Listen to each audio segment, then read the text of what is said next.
South Asia Wildcard Pro League last and final day tonight. So let's see how it's going to go as the matches progress. 4 matches to go. We're starting off with the usual Erangel map. So we have the most intense rivalry over here between SDZ and Mount Olympus. That's one of the fan favorites and the crowd favorites, and also the fight with the most drama, I would say. I mean, we all love to see the drama. I mean, definitely I like to sit on the sidelines and just watch the drama. I don't know about you, Daka. No, I am not one to take part in any sort of drama. I mean, I've been involved in enough and more here, but it's always better to avoid and try to give your 2 cents. Much better and much healthier for you as well. True. With that, let's see how the matches are going to go, as we'll be seeing the top 16 who will be moving into the grand finals after today. So right now, I think the teams that are sitting on 16th, 15th and 14th, who knows, maybe 13th, 12th, 11th, them also. But as we see the table, we can see E2S TM7, RGC OPEX, RGC AKATSUKI, ISSL, OPMF Esports, NRC Esports, RGC Deno, LND Esports, all on the safe side. But looking at MES EQUINOX, Urbu, SDZ Esports, KINGxRANGERS, OPMF Spectrals, they have a lot of catching up to do, isn't it, Jaga? Yeah, definitely. I mean, in terms of catching up, they are currently in the top 16 spots after their last 4 games. But these teams definitely have a very good chance to come in. So namely, NNJ has a very good chance to try and qualify. I mean, they only need to get about 30 points in these 4 games. So definitely very much achievable. And then obviously everyone will be looking for Mount Olympus to bring in a huge performance, because they are sitting in 23rd, and I don't think anyone was expecting that. And I think that can change very easily, because the same thing was pulled off by by SDZ. So definitely something that we will see from Mount Olympus as well. But anyway, going into the Erangel map, as we can see, once again the squadron team, due to certain issues, the team won't be taking part in the games anymore. So they've already been eliminated so far, and I think they were in last place anyway with like only about 20 points if I'm not mistaken. And with that, we'll be getting this much awaited final 4 matches underway. So before we get into game number 1, let's see, Monkey and Hummies, what are your predictions? First game, I would say for the first game, I'm going to put my votes on SDZ Esports to see how well they can do in this match. I mean, they got the chicken dinner in the last match of their game, so I'm going to put my bets on SDZ. Alright, so with that, looks like Monkey's money is on SDZ. So let's see if they are going to be able to. Alright, so OPEX is what Mr. Hummies is going to be going with. So that's very interesting. So let's look for a underdog team here. I mean, the ISL team is pretty much safe, but I think no, actually, no, I'm not 100% sure. Okay, I need to go with a underdog team that no one will expect. I think I'm going to go with Num Num Juice in this game. So let's see how it goes. All right, so there we have it. So it's going to be called the expectations are for SDZ, OPEX, and obviously from me, Num Num Juice. But OPEX is kind of like a shoe-in, so Hummy is going for the safest option right there. But anyway, with that, looks like we won't be seeing the rivalry today. I mean, last time we saw SDZ go all the way towards Lipovka. This time, they've decided to take the bottom left of the map, as you can see. So going to be playing in that area. We do have OPEX also quite close by, and we know that they really like to get very aggressive. So let's see whether that's going to be an engagement between those 2 teams. And with that, near the ferry pier is going to be Infinity Club. So the TD team Destiny, now heading their way towards Nova. But with that, we'll be coming into the Code Black team. So the Code Black team needs some big games if they want to try and qualify in this top 16. Right now, I believe they were only sitting at around maybe 56 or maybe a little bit higher than that in terms of points. I'm not 100% sure. But anyway, with that, they are going to be playing in Yasna. We've seen them play here on multiple occasions, and we do have the Bullet Track team also quite close by. So a lot of these teams will be fighting for that top 16 place for sure. Most of them currently residing in the bottom half of the overall standing. So with that, they're going to be looting up, they're going to be gearing up and getting ready for these final few chances that are going to be given to them in this tournament. So let's see whether they can thrive in the pressure or will they crumble as it goes. So at the moment, Shimi is going to be the player we're taking a look at. So he does manage to grab an AK, dropping a shotgun, it looks like. With that, I'm extremely sorry, what was that, Hamis? All right, okay, thank you so much. So anyway, with that, Once again, moving in is going to be the CB team. Currently, we're just going to keep an eye on them looting up and making sure that they get geared up for the situations that they'll need to face ahead.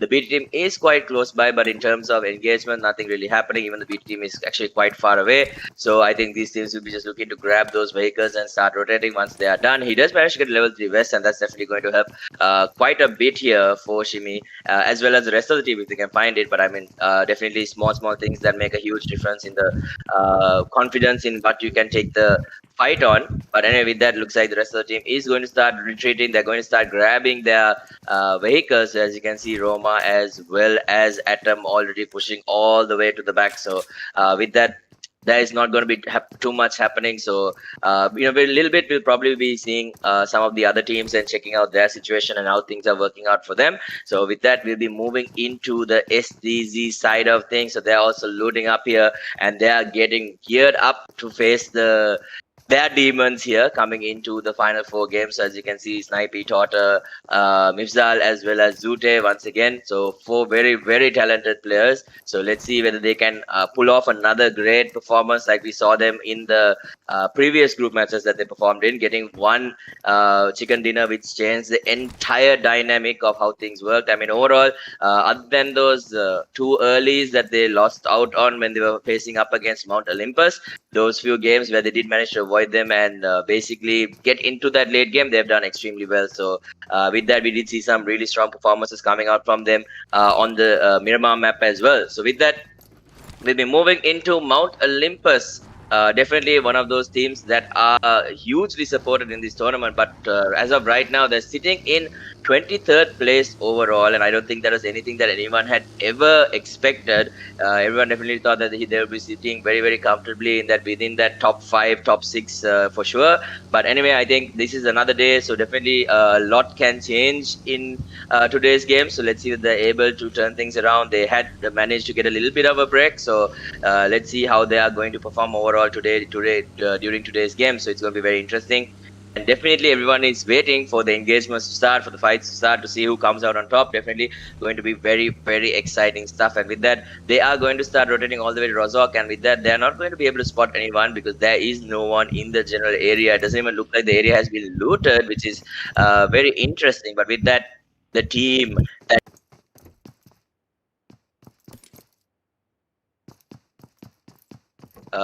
so the OPEX team is definitely going to be the team that's looking to finish up on top, and let's see if they're able to do anything great in terms of today's performance. So far, they've been very consistent. They've been very good with their positioning and how they've been playing the games as well. So today is definitely going to be no different. I don't think they'll be feeling any pressure whatsoever. So they're going to be playing their own game, getting aggressive, then just trying to get those kills, trying to get those knocks, and just play as aggressively as they possibly can. So I think it's going to be something normal way we're going to be expecting from OPEX for sure. Anyway, with that, Unknown once again basically getting into his McLaren and driving away at the moment. So they might run into INC here on the right.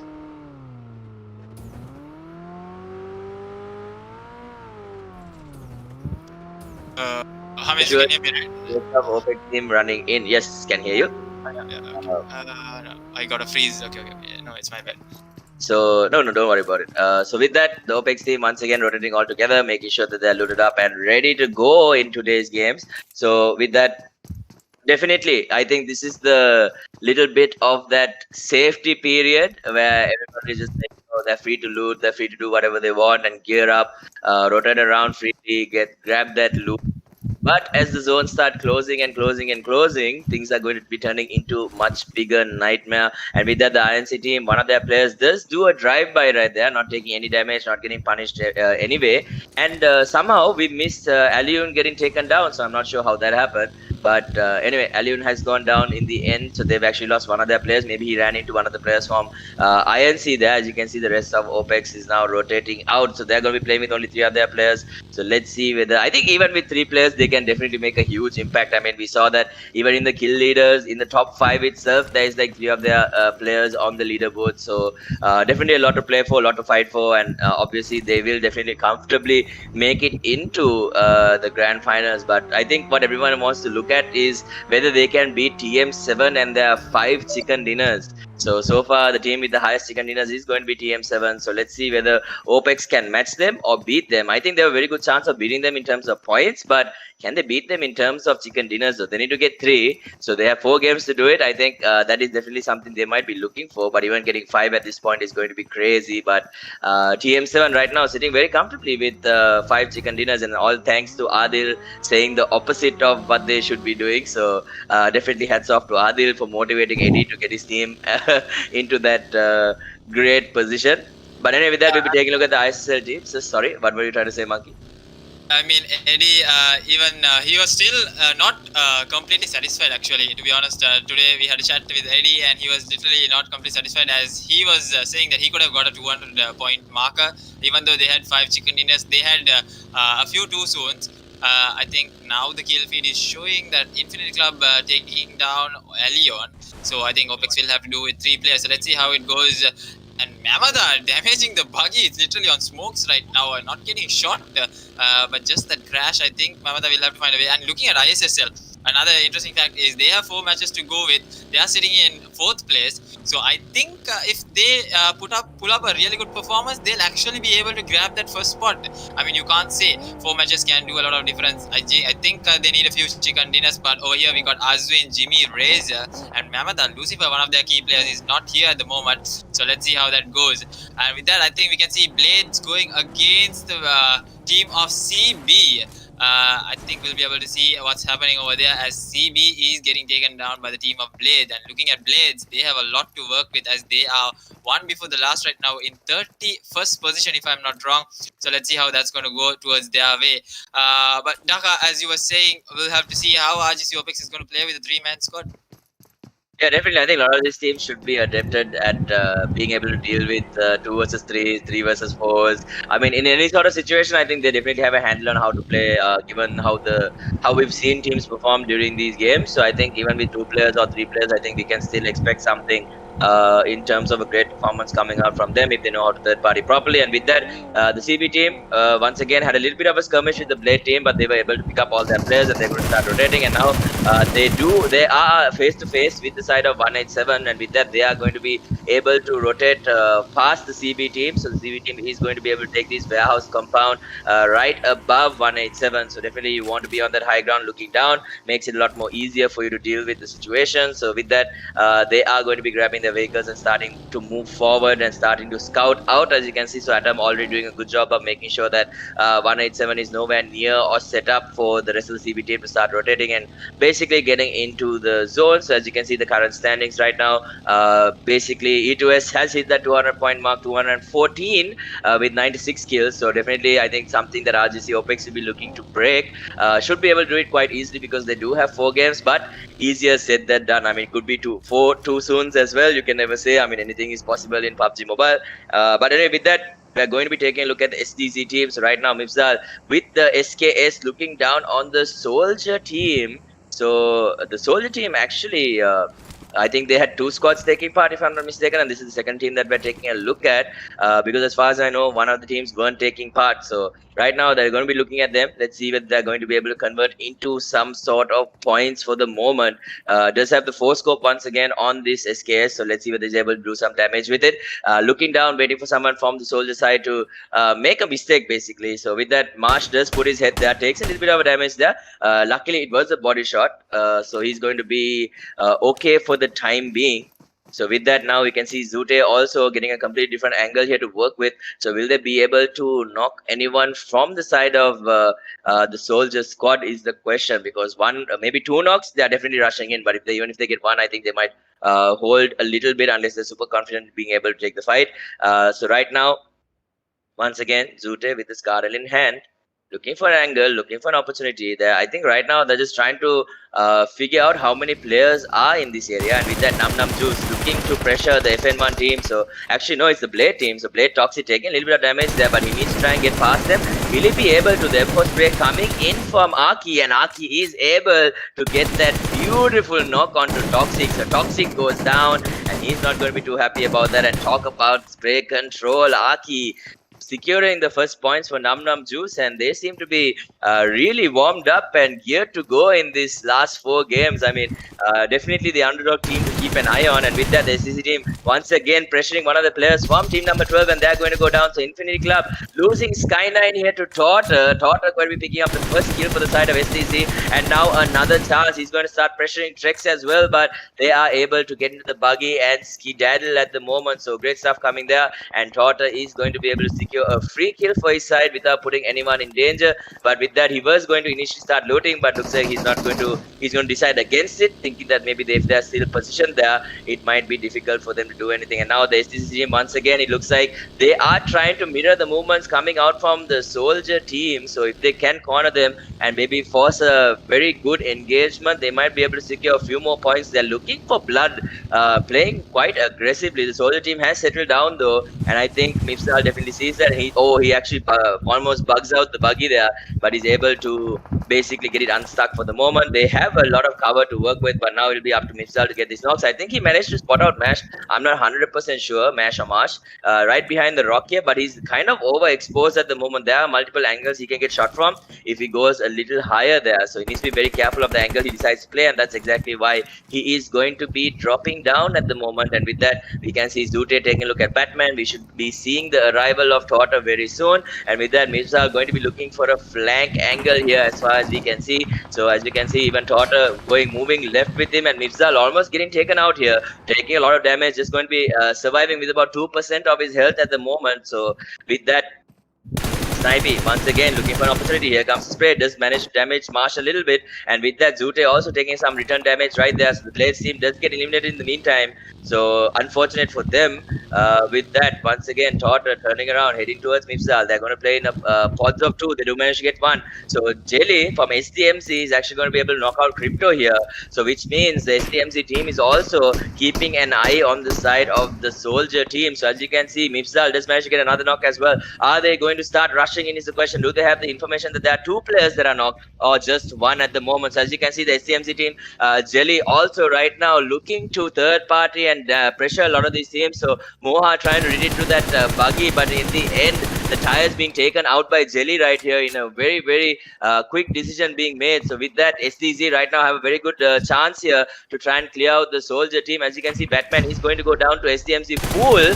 So a lot of these chances, a lot of these kills actually that SDZ, at least one of the kills that SDZ managed to secure was taken away, but Mipsal managing to snatch it away from the side of SDMC here. So great stuff coming out from them. In the end, they managed to get 3 kills, and SDMC is going to have to settle with 1. But can they save Mipsal though? The smoke is definitely not enough there for him to save himself, and he's going to get taken out there by the STMG side, trying to loot up but not getting the opportunity to. He's going to get basically taken down. I don't think he had an idea that there was another team firing at them, but I think he should have, to be honest, because I think they heard the shots, and obviously they saw in the kill feed that the Soldier team was getting third party. So with that, the Soldier team, they only lost 3 of their players. They only have 1 more. They still have 1 more, and with that, Num Num Juice Tom with the AWM headshot onto Atom here on the Code Blacks team as well. So going to be seeing some AWM action as well. So with that, Zute is able to get away. They do lose another vehicle here. So the STMC team doing some damage for the moment, getting 2 kills, 1 from the SCC side and 1 from the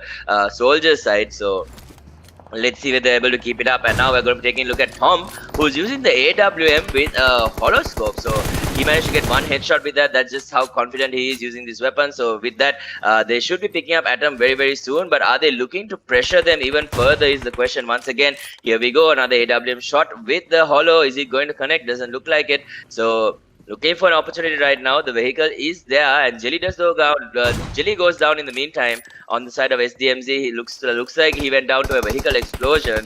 So definitely not the greatest thing that happened to them after they got those 2 kills. But anyway, let's see if they'll also survive anytime soon. So the INC team, they're going to let the side of OPEX drive past them. No one really spotting him out whatsoever. I think he finally got spotted out from the buggy right there. He's going to get down. He's going to take 1, but immediately gets run over here.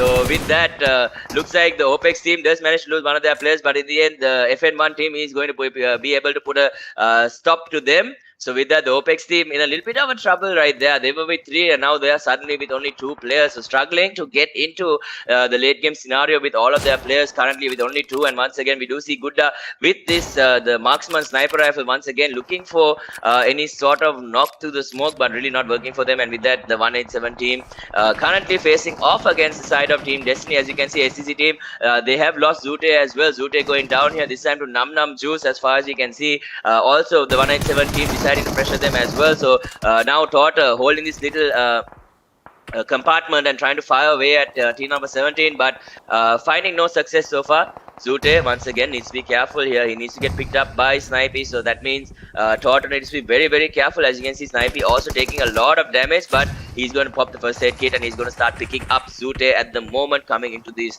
final few zones as far as we can see. So the 4th zone just closing and the 5th zone about to start in about a minute. And now the rush coming in from Nam Nam Juice. They know that they have a really good chance here, once again bringing down most of these players, and now they only have to deal with Torta. So can Torta manage to do anything is the question here. I don't think so. He's still alive. He's inside as far as we can see, and now Nam Nam Juice, they do manage to lose one of their players. So Mahu is going to go down. So Torta, as you can see on the bottom right of the screen, just going to smoke it off and make sure that he gets those independent fights here, making sure that every time it runs into the Nam Nam Juice side, it's going to be a 1 versus 1 versus 1 instead of all 3 running at him at the same point. But at the moment, Nam Nam Juice doing some damage here, bringing down 2 players on the side of SDZ, and now SDZ only remaining with 1 more of their player. Molotov also comes in, but I think Torta should be safe in that little corner. And now the teammate also trying to run in. I think it was K-Mine, if I'm not mistaken. So they are looking, actually it's Aki looking to get a bit aggressive, but with that we'll be moving into the DVB team. The DVB team also has been doing quite well recently, so let's see whether they can pull another rabbit out of their hat very, very soon. So looking at the side of 187 at the moment, actually no, they're looking at team number 17, which is Nam Nam Juice. They are currently surrounded quite a bit by a lot of these teams, but they are in the zone while these teams are not. So even OPMF right now struggling a little bit because they are being held out by the DVB side. So once again, more shots coming in by Mozart here, trying to create some art with his shots, but not really connecting them. A few of them did manage to connect onto the side of Nam Nam Juice, but with that, Torta still staying alive. So he's going to be super happy about that. And now this Cloudbacks team also coming up behind the side of DVB. And now we can see Aksam right now trying to pressure the side of team number 19, which is the OPEX team. So the OPEX team looks like their chances might be in the water as far as we can see. But Aksam, while trying to get the kills, he is going to get sprayed down by completely different teams. So really unfortunate for him. So he was trying to get aggressive, trying to get those kills, but not really working out for them. So once again, he's going to fall short. And with that, the ISL team right now pressuring the FN1 team. So FN1 team losing 2 of their players right there. So that's 2 free kills that they can secure for themselves. Sorry. With that, the ISL team once again they seem to be in pretty good momentum now, looking for the side of OPEX. I think they might be able to spot out some of their players, but I don't think they really 100% know exactly where they are. But they're going to be holding this high ground and starting to pressure, and they actually get the zone. But there is obviously the high ground right above them, so it's going to make it a little bit more difficult. But they have the setup going. So even the FN1 team is right on the right side. The Icon team, as you can see, Sandbox being able to get a BT Swaggy as well. So the BT team and the Icon team seems to be having a little bit of a fight themselves. So once again, we can see the Mount Olympus 3 players trying to keep the side of OPEX, making sure that they can't convert into a big game here. And Razor looking to pressure the side of Mount Olympus as well. As you can see, Code Blacks getting eliminated with around 5 kills, I believe, if I didn't miss it. So with that, once again, Razor backing all the way up. Really good cover with the vehicle, obviously, and they can use it to rotate also, but they have been blessed with the zone working their way, so they should have an idea that team number 11 is also close by. But if he overpeaks, he's definitely going to get punished, and exactly what happens. So we see Jimmy overpeaking, and with that, he's going to get punished. He's immediately going to get picked up by Mamata here. So with that, the TD team as well as the rest of the teams are going to start making their way into the zone. As you can see, even Yaka now trying to hold out the side of Mount Olympus. Zegat's driving in all the way towards Scout. Is he going to be able to get that kill? Though Scout might be just chilling in the water at the moment, so Zegat's might have some time. You can see Scout just chilling in the car here. He is there. I think he might be able to spot him out, but Zegat's not even going to check. So What a nice way to camouflage yourself, to be honest. And he's going to be hiding for the moment. He's boosted up, he's healed up. He's okay, that's cool. So he's going to be throwing a nade onto Zaguts as well, but the zone is coming in, so he needs to start swimming his way in. Is he going to make it is the question. So a little bit of a rat situation, and with that Zaguts going to start moving. I think he should have an idea that Scout is in the area. Scout now might get the kill onto Zaguts, but he misses almost completely. He gets taken out, so he's going to have to return back to the lobby, and with that you can see the FN1 team getting pressured quite a bit, and so does the TD team. So this time it's going to be 187 coming all the way from the back, and they're going to be able to pressure them, so they're going to be losing one of their players. TD Devil going to get fully killed off by 187, who currently have 6 kills. They have the high ground as well. They're in a very, very good position. So now it's the top 4 situation once again. So who is going to take the victory here is the question. So we have ISSL on the right, we have 187 on the high ground, we have Mount Olympus, and we also have the TD team with one more player. And with that, 187 is going to drive past one of the players here from TD, and he's going to be able to take down Arxon there. And with that, will he be able to get picked up though? I don't think so. The zone will be coming in about another 30 seconds. He was trying to secure a spot for himself in the zone. There are more smokes coming in. So how are 187 going to start executing the plan? I mean, ISSL right now still in a very, very good spot. They have all 4 of their players. They're in prime positioning. So let's see if they're able to convert, because right now no one can get on their high ground either, and they have a very, very good location to look down on most of these teams. So once again, going to be looking, and they do manage to take out the player from the side of TD, so they're going to be losing their last player as well. And with that, now it's going to be between ISSL, 187 and Mount Olympus. Who's going to end up winning this game is the biggest question here. I think all of these teams do need quite a bit of the points, especially Mount Olympus as well as 187, but ISSL definitely sitting very, very comfortably in the top 4 spot, but they want to create an even bigger impact at the moment. So as you can see, we're taking a look at Razor here, just spraying away. Let's see Viper, will he be able to bring him down? Viper might actually go down to the zone, but no, Razor is able to clear off that kill right there. So great stuff coming out from them. They have 3 of their players left alive, so it's 3-on-3 versus 2 at the moment. They're going to start looting up, taking a little bit of damage here from under the vehicle at the moment, and the zone having to swing the way of 187. So this smoke wall is going to be all that's there for them to be safe and sound for the moment, and making sure that the Mount Olympus team can't pressure them while they try to rotate anymore. They need to try and take out the side of 187. Only Thuli left alive on their side, so if they can bring Thuli down, definitely a lot better for them. But as you can see, ISSL not spreading out the smokes enough, and we can see Arkham's kill going to go the way of Zaguts right there. So Mount Olympus with 7 kills. They want this full-on 3v3 against the side of ISSL. Who's going to come out on top? You can see the rest of the team already positioned to pressure them. So it's going to be Simanto, Zagots, and Arxon. Will they be able to do anything is the question. They do manage to bring down Razor at the moment, so the ISSL team might not even be able to secure 2nd place at the moment. As you can see, Zaguts is pushing forward, very confident in his abilities to close this game out at the moment. They're going to try and pick up Razor. The zone is starting to close very, very quietly. Thuli in a great spot to take down one of the players here, but he's going to try and play the zone at the moment. He managed to try and get one. He does get one though, but in the end, the match does end, and I think ISSL came out on top there, because the camera went all the way to the right. I'm not 100% sure, but I think it is so getting confirmation, it looks like Mount Olympus was able to get that #1 spot. So they are going to be your winners for game #1. So a little bit of chaos happening there in the last few circles, and in the end, Mount Olympus with a great performance, 9 kills, chicken dinner, I believe. So they're going to be coming out on top. They're going to be super happy. So already starting their comeback coming into these final 4 games.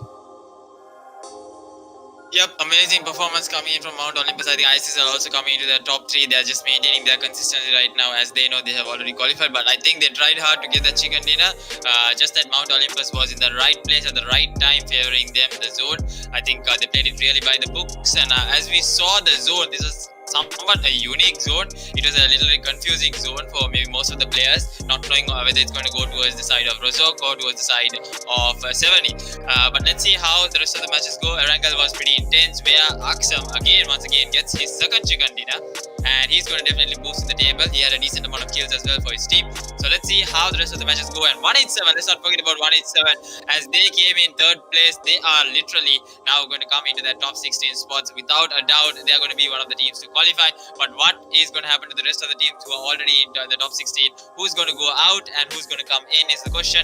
But let's see, as soon as the table is updated, we can see right on our screen with the 2nd match going in. So the 2nd match is going to be Miramar. I think it's going to be pretty intense to see those sniper rifle action and bolt action. So let's see how Miramar goes. And to be said, I think Hami's also lost a bit. I also lost a bit. I think you also lost a bit. Unexpected to see Aksam coming up on top. Definitely interesting to see how the rest of the games go. Don't worry, we'll be definitely putting our bets on the next matches as well. Let's see after a few minutes. We'll be back with the Miramar match. So stay tuned, guys. We'll be back shortly. Switch to the best internet experience in Maldives.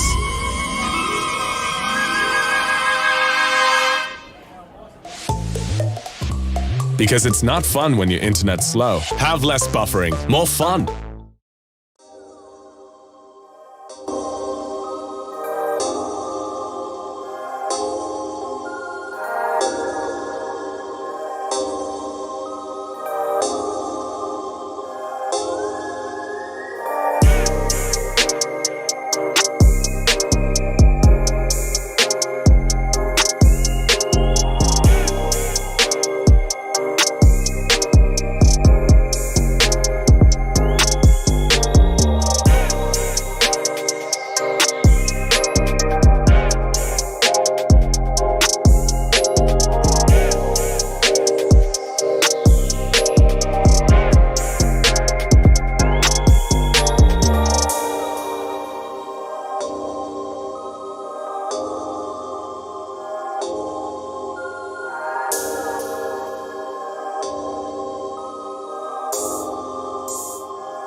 welcome back. We are here with the Miramar match. That's going to be the largest map in PUBG Mobile. So can't wait to witness what sort of action is going to come in from Miramar. Right now, I think the best team that had dominated Miramar would be E2S TM7. They had the most chicken dinners from Miramar, if I'm not wrong. I think almost up to 3 chicken dinners coming in from Miramar, or 2, I'm not exactly sure. But let's see how these teams perform against each other. They have already played against each other in day 2, I think, and now they are here with their last 4 matches. So I think as I took a quick peek in the points table, there had been some changes where I think EQUINOX, who was on 16th place, has been kicked out from the top 16 by 187 Esports, getting that second place 187 Esports. They have been able to get a total of 116 points, if I'm not wrong. But let's see how the table progresses as other teams also, like Mount Olympus, who was in 22nd. Let's see where he is standing right now. Aksam and his team, definitely will be seeing what sort of action is going to come through that. And with that, I think we have the flight path going in. So Dhaka, let's have the predictions, right? Yeah, definitely. I think so. It's Miramar. It's a little bit more technical on the side of execution. So let's go with which team should I go with for Miramar? I think I am going to put my money on SDZ for this game. Okay, he goes with SDZ. And Hamis, what do you think?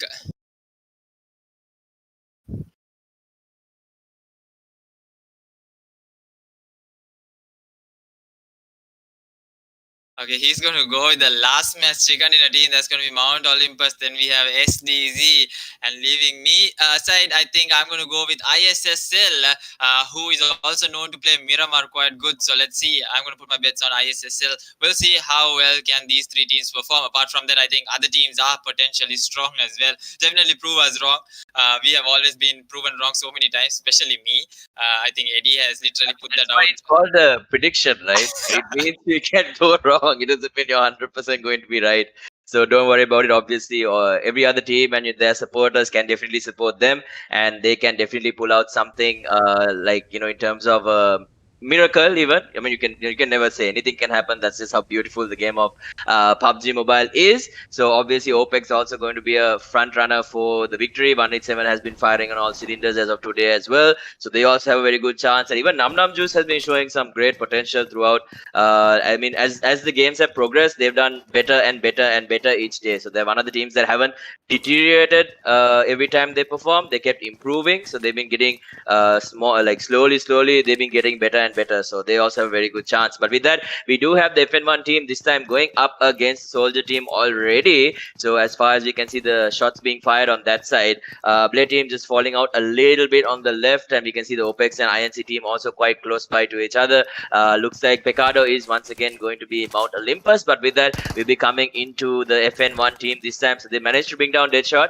We can see Psycho taking a lot of damage as well, so he's going to be not so healthy coming into this fight, and now it's going to be what seems to be a 2-on-2 situation, but they've already lost Nisal at the moment, so will they get aggressive? You can see trying to climb the high ground, gets taken out almost immediately. The spray coming in from Sandbox, but nothing really connecting, so they're looking for these last few players on the side of Soldiers. So I think Fool is just on the outside. He took quite a bit of damage. He's heavily tagged at the moment. He's going to get killed off as well, but in the end, he does manage to finish off Gutta before he goes down, and now he's in a 1v1 against Jelly, and Jelly just one more bullet to go down, and he is going to get finished off. So the Icon or the FN1 team starting off I mean, you could say starting off strong, but they did lose 2 players in the process, which is going to damage them quite a bit. But the STMZ team going down, biting the bullet right there. So they're not going to be too happy about that. So they are going to be your first team to get eliminated with only 2 points. And in the end, the FN1 team is able to secure 4 points. But how far will it pay dividends is the question. Can this duo make a huge change?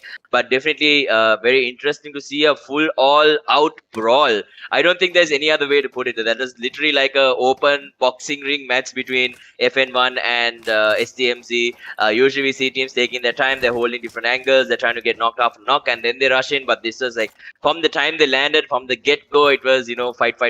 It's just how you'd expect it's just how you'd expect it to be in a casual game, But anyway, in the end, FN1 coming out on top. And with that, we'll be moving on to the 187 team. So one of the only teams so far to play the shoreline at the moment. So I don't think we've seen any other teams dropping in this location and looting up. So they definitely have a plan in mind. So let's see whether the execution is there for sure. They're going to be looting up as well. And once they are ready, they'll start to move. And now we'll be taking a look at Infinity Club.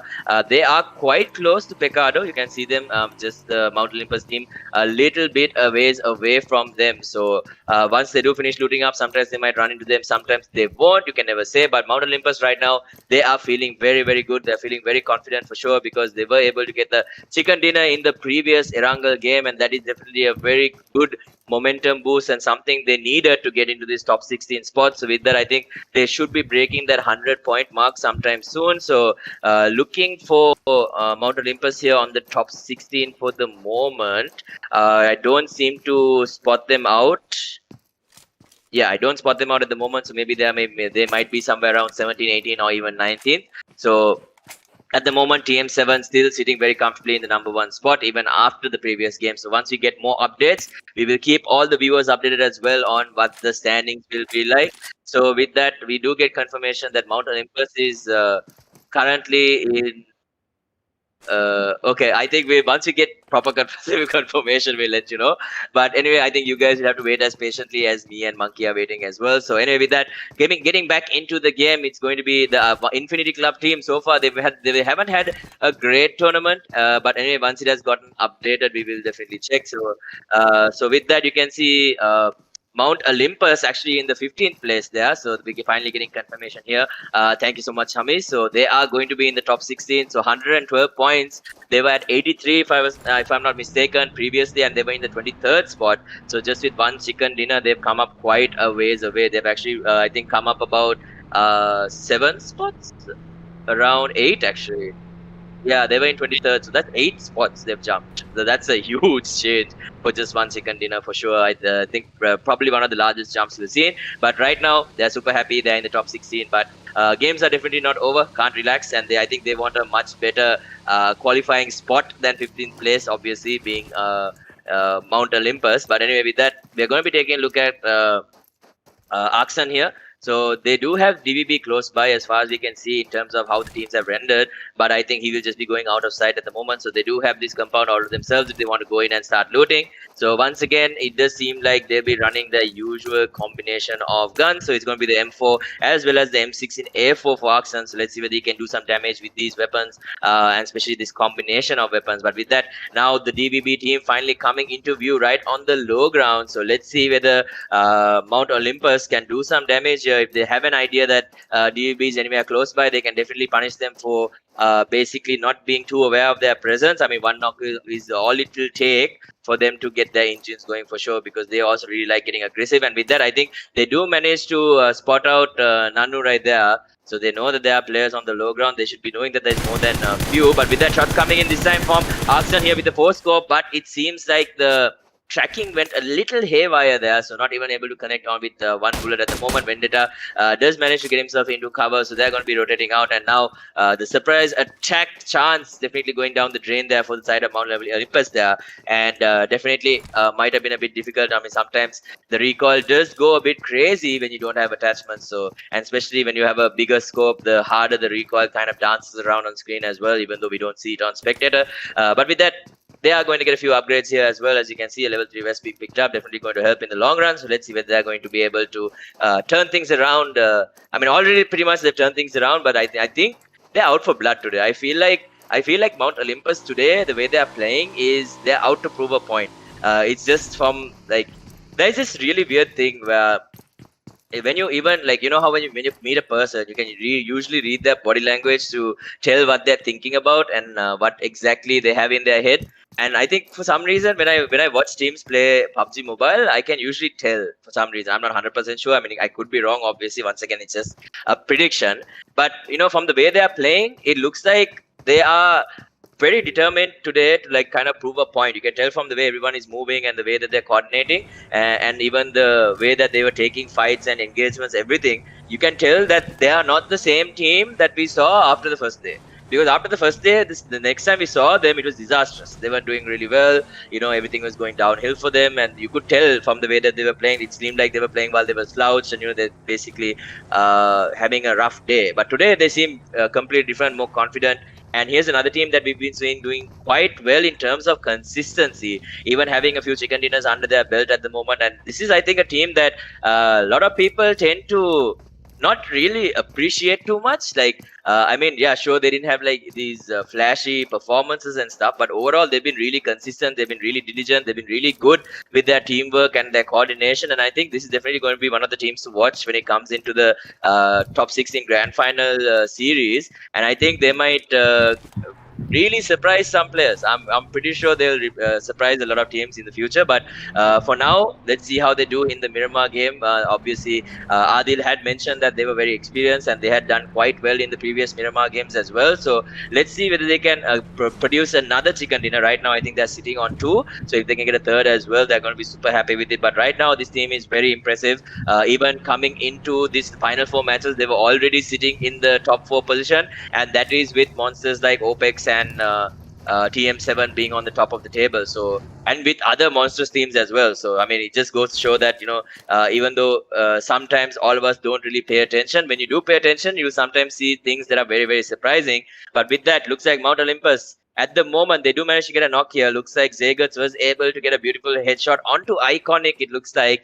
And now the DVB team just recovering and trying to reset here. They should be knowing. I think previously itself they knew that Mount Olympus was in the area. Is Vendetta going to peek, though, is the question. He's looking at the wrong window. He's looking to see whether anyone is going to come out from the high ground as well. So he's exposing himself quite a bit. If Vendetta does have a sniper, he might be able to take him out, but he does have a level 3 helmet. So unless he has an AW in hand, I don't think it's going to happen. He'll take at least 2 shots. So he should be fine for the time being. And with that, we'll be moving into the side of Num Num Juice, one of the teams that have really improved over time, and I'm excited to see if they're going to be able to make it to the top 16. They do have 3 more games. They're currently in 21st. So one big game will definitely put them in that top 16 position. So let's see whether they're able to reach it or not is the big question. That they do manage to spot out Bullet Track team Scout here. So Scout, BT Scout right now at the moment, getting stuck. He's going to be dropping down a smoke to make sure that they can't see the buggy. Will he be getting onto it to try and escape though? But as far as I can see, there is no escape path for him as Num Num Juice start closing the distance at the moment. So they don't know where Scout might be. And with that, Arki deciding to run out in the open. Scout might be able to scout him out here.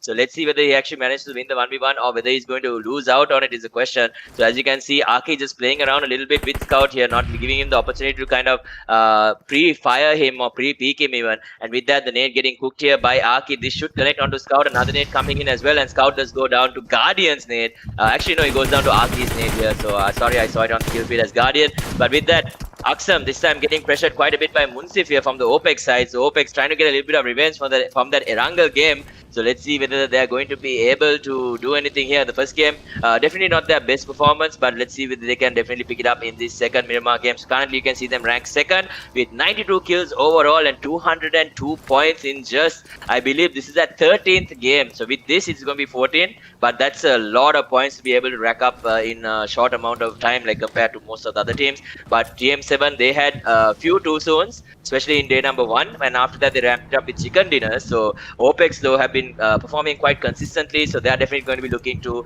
create some sort of impression on the spectators and as well as on us during these games. So anyway, once again, trying to move forward is the question.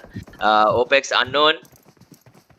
Right now, after getting his mythic fashion, he seems to be reverting back to a very basic look. I'm very surprised to see this. What do you think about this, Adil? I think after that first casting that we did on his mythic fashion and his all fancy outfits, but definitely this guy, he has the skins and he has the skills. He has proved it numerous times, and I think one of the youngest IGLs, I think, who has been able to perform in this level. Definitely it will be really interesting to see how he performs in the grand finals. If they can maintain this same momentum and then this same performance in the grand finals, they are still having their main player. Still, for the past 2 days, they are not bringing him out. They are literally letting him rest, and he's just chilling in the community, saying all well played, everyone.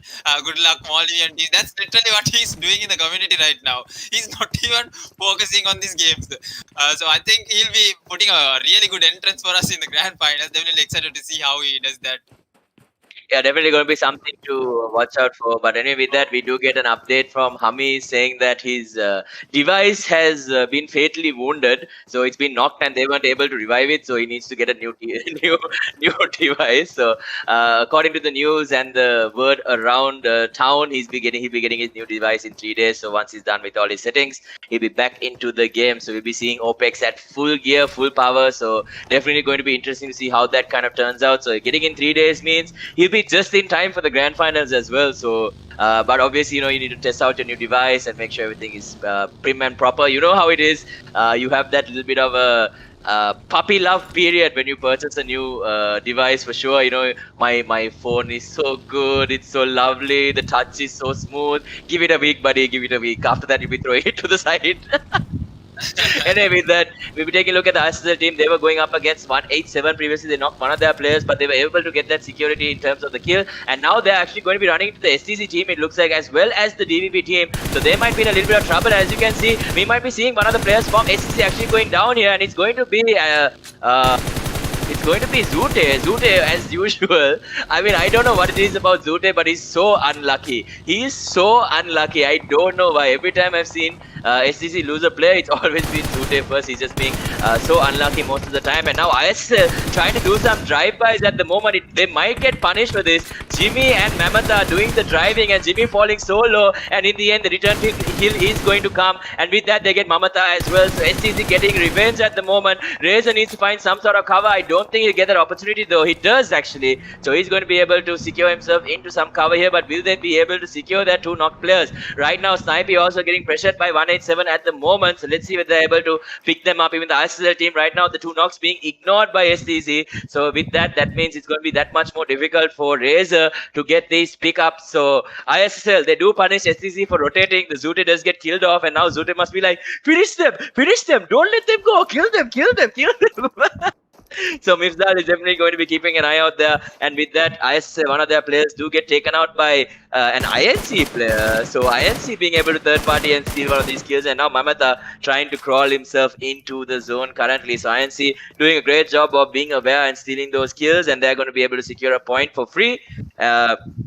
With that, Snipey finally getting picked up. Now going to be playing the high ground. I don't think that he was pressured by the side of 187 because he wouldn't be looking this way. So probably the CP team who pressured him, you can never say. Or maybe it could have been even Razor just being able to bring him down. And now ISL once again being able to recover two of their players here. So Monkey in a little bit of trouble. His team seems to be in a little bit of a situation. Even my team right now being quite in a bit of a predicament. But at least they have 3 players instead of 2. But anyway, let's see how they recover from this. I mean, we've seen duos win before. We've seen ISL win with the duo before.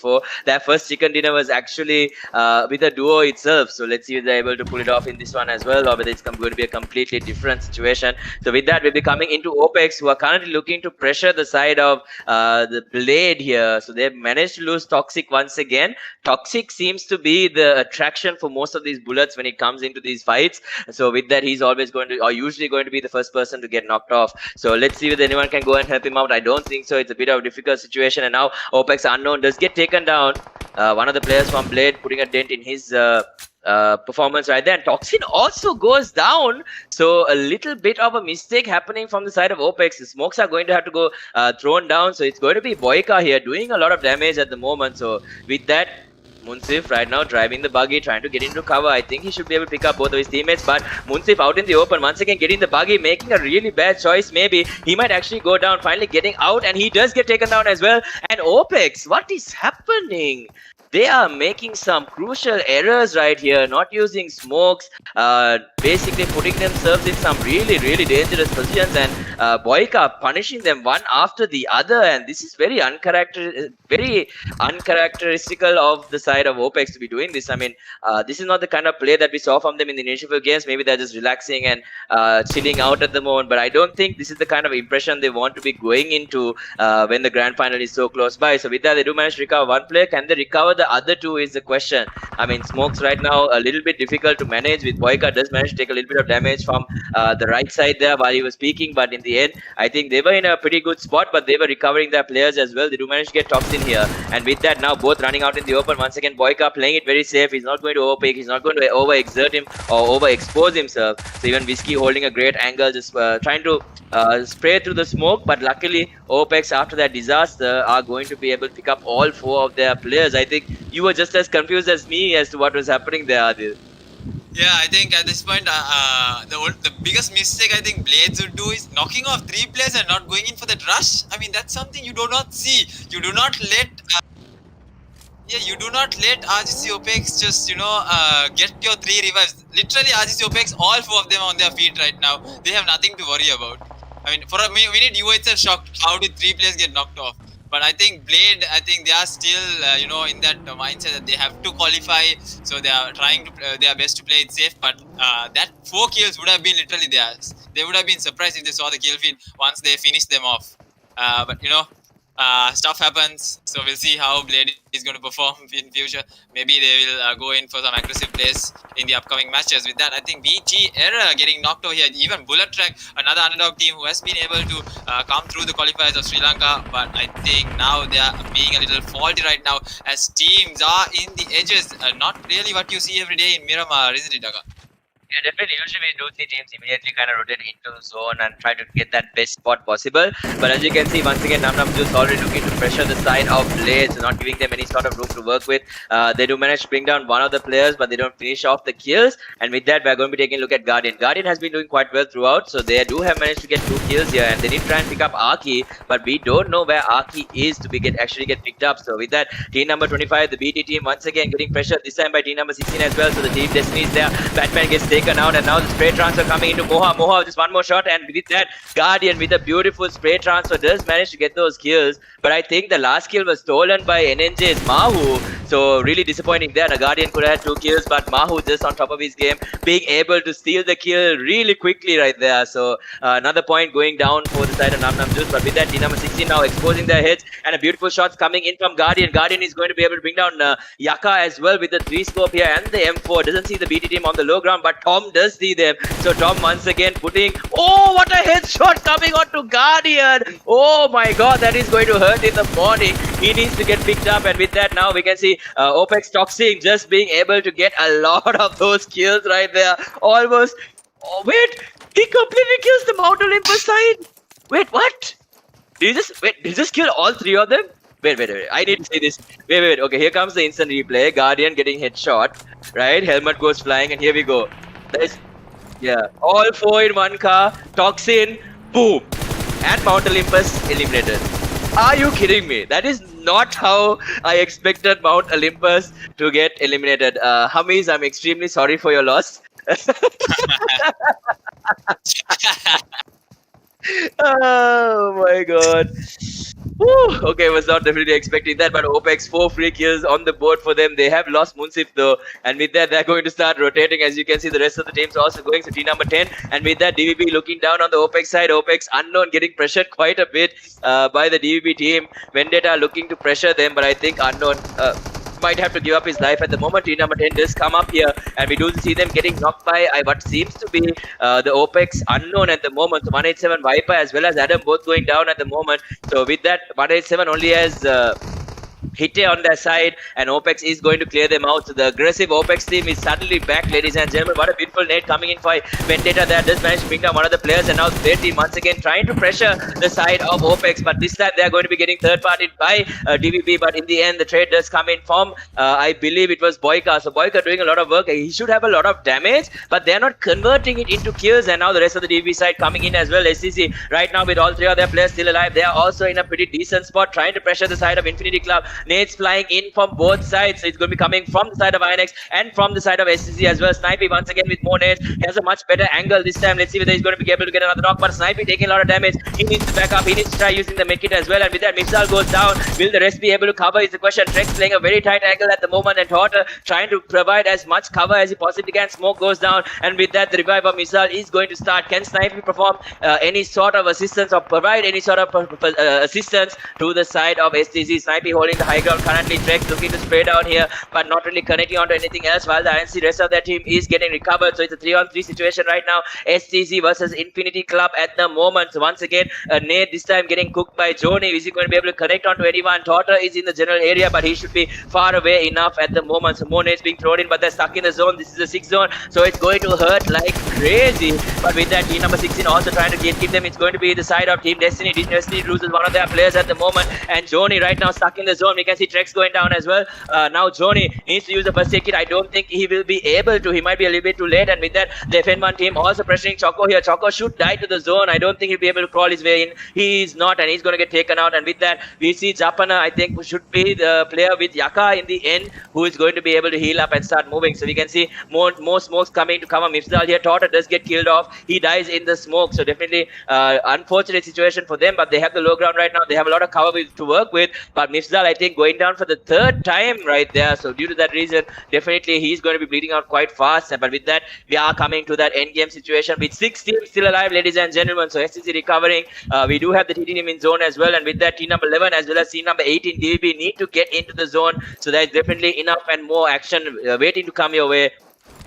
So with that, the TD team moving into the only source of safety in terms of a house, or at least some sort of cover that is available for them, which is going to be this little hut that is available for them to use. And with that, Nano as well as Mozart and Vendetta, so 3 players. It's going to be 3 versus 3 versus 2 and a 2. So it's going to be interesting to see how things turn out. I think there is still more players that I missed as well, because there seems to be, so it's a 3 versus 3 versus 2 versus 2 versus 2. So yeah, that's definitely the calculation right there with 12 players left alive. So that's all together. We'll be taking a look at Nano trying to take fire here onto the side of team number 14 there, but getting taken out by team number 11. And with that, once again, DVB, that 3-player team is going to be turning into a 2-player team. So let's see if they're going to be going for the heal battle here. As you can see, Blade Whiskey gets taken out almost immediately. Will he be Boyka? He's running out in the open. Is he going to be able to do anything? He's going to get spotted out, but he gets killed before Vendetta does manage to get that kill. But in the end, Icon, I think FN1 team was able to get that final kill. No, it was actually Mozart who, on his dying breath, able to get the last kill onto the side of Blade. And with that, we can see the FN1 team this time getting held off by Yaka here. Yaka might get sprayed down, and yes, he does. The post scope on the Scarrel as well. He's going to confirm the kill, and now the information going their way. And oh, he gets the second one as well. Will he be able to get all 3 here is the question. And with that, STC now might have a really good chance to take out this game. Let's see. Devil almost finishes the kill, but Zapana is there with the cover. And now it's a 2-on-2 situation. It's going to be STC taking on Team Destiny in this final match. In this second game in the final matches of this C versus D group. But anyway, let's see whether STC is going to be able to take the win. Will they let the revive happen? Were they paying attention to the kill feed is the question. Snipey moving forward at the moment. Japana holding the high ground, now holding the line here for his team. And with that, Snipey in a bush right here. Surprise factor coming in. The zones coming in as well. They should be knowing that the TD team is going to start approaching. And Snipey ready and waiting in ambush like the lying tiger he is. He spots out Japana, but Japana currently stuck. Mifzal is going to be coming into the zone, and now TD Devil out in the zone at the moment, trying to give away information, trying to force Snipey to push him. And with that, Japana gets in, and now Mifzal in a 1 versus 2. Snipey throwing away his life, and with that, Japana goes down. And with that, the TD team actually takes the victory. STC throwing away their positioning, really unfortunate for them. And the TD team on the back of Japana manages to take a chicken dinner here, to basically surprising everyone here who's watching. Great stuff coming out from them. So Team Destiny taking the victory in the Miramar game. Expected chicken dinner coming in from Team Destiny because we literally nobody expected, because they were not performing in the first few days. But look at the chicken dinner coming in from an unexpected team, from a new team, and now they have a chicken dinner under their name. But will it be enough for them to qualify? Maybe if they are able to perform in this level in the Sanhok and as well as the last Erangel match. But let's see. I think SDZ, they just gave it away. I think Snipey, he tried a really good and smart play there going into the bush, but Snipey, I think you did not know this. If you crouch and if you get up in the bush, you will be easily visible to the opponent that is there in Miramar. I think you didn't know that you were literally crouching and then standing, crouching, standing, crouching. So literally Japana spotted you out. If not, I think you would have had the best angle there to take both of them, even though Mimzal was in the open with just a smoke. I think you should have waited. I think if Snipey waited till Mimzal made the initiative, he could have actually clutched it out. But really smart move coming in from TD Japana. And I think it was the last guy remaining, it was TD Choco, if I'm not wrong. I think these two guys literally did an amazing performance. And Susi, I think that was Icon Susi. What an amazing 1v2 coming in on towards TD. He almost had the third, but going for that finish in that last zone is where you make the mistakes. But definitely interesting play, interesting top 3, and almost Daka's prediction going right by a margin. STZ could have got the chicken dinner and made Daka actually happy, but no, that was such a sad play coming in from them. But let's see how do it. Let's do it. Let's see how Sanhok goes in. So stay tuned, guys. We'll be back with the Sanhok map. That's going to be the smallest map in PUBG Mobile. Let's see how the teams perform there and how the top 16 are resting at the moment. Switch to the best internet experience in Maldives.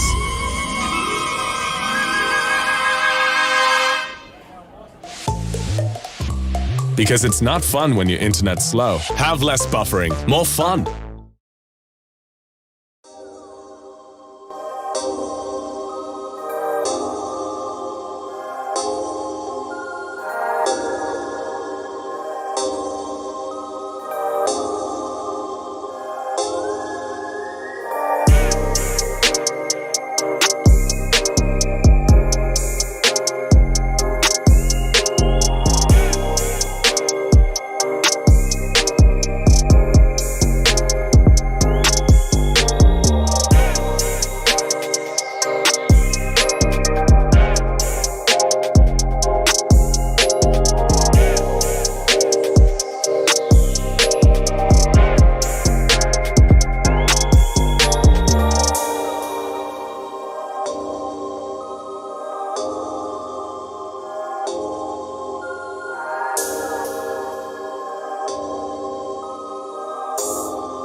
Hello everyone and welcome back. We are here with the third match of the night. So matches are finishing quite fast and we have the last two matches of the group stages, and then we'll be going into the grand finals. That's going to happen on July 1st, 2nd, 3rd and 4th, where we'll be having 16 matches there as well, and new kill leaders, new sharpshooters and new damage dealers. So let's see how the matches are going. Right now I think it's still going to be TM7 High-Taze who's on the top of the kill leaders with 38 kills if I'm not wrong, and then in second we have AKT Mad with 33 kills. So definitely High-Taze. There's no one catching High-Taze at the moment because I think RGC OPEX is faltering in their performance right now. Last two matches to convert. Let's see if unknown Allion can do something out of these matches.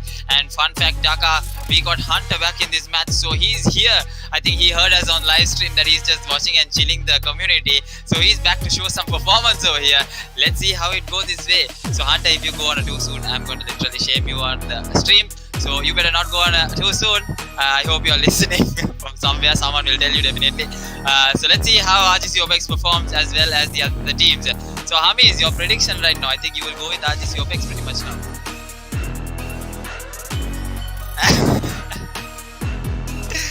So he's going with RGC OPEX. Dhaka, what about you? Again, it's Sanhok. If it's Sanhok, I am going to put my money on ISSL. Yeah, I'm gonna go with SDZ in this. So let's see how it goes. We got SDZ, we got RGC OPEX, and we got ISSL. So let's see how the other teams are going to perform. Definitely each and every team performing us wrong.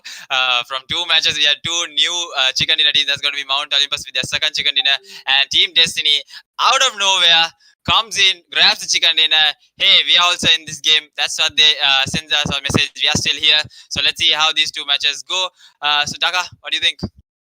Yeah, so looking at the location so far, it looks a little bit spread out. So I don't think we'll be seeing too much in terms of early game action. Like the teams are really spread out as far as we can see. The TD team might run into the Blade team, but as far as I know, these teams will definitely play it very slow, and we've seen the Blade team, even after getting 3 knocks, they tend to play very carefully. I mean, there's no other way to put it.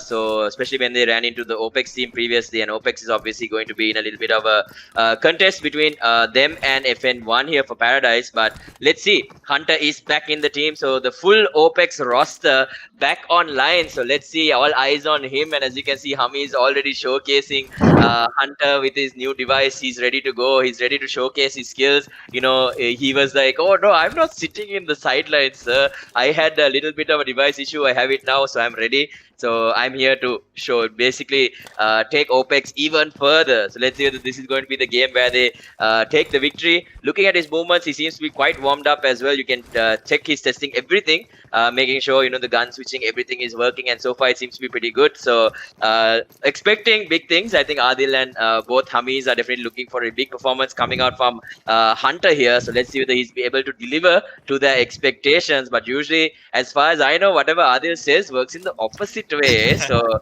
anything can definitely happen. So right now they're up against the FN1 team. They have been a bit shaky, to be honest. I mean, we've seen them play decently, but overall they even had like an amazing game. So let's see whether they are going to be able to pull off this one. For last time also they faced off against SDMC, cleared them off very quickly, but they lost 2 other players in the meantime. So let's see whether they can make it a repeat telecast. But as far as I can see, the OPEX team already starting to rotate. They're not going to be looking to contest anyone here in Paradise, knowing that the main building is under the control of the side of FN1. So with that, they're going to start rotating in. As you can see, RGC OPEX right now already very much comfortably in first place in the overall standings as well. So no pressure whatsoever, but obviously everyone is definitely looking forward to some great performances coming out from them.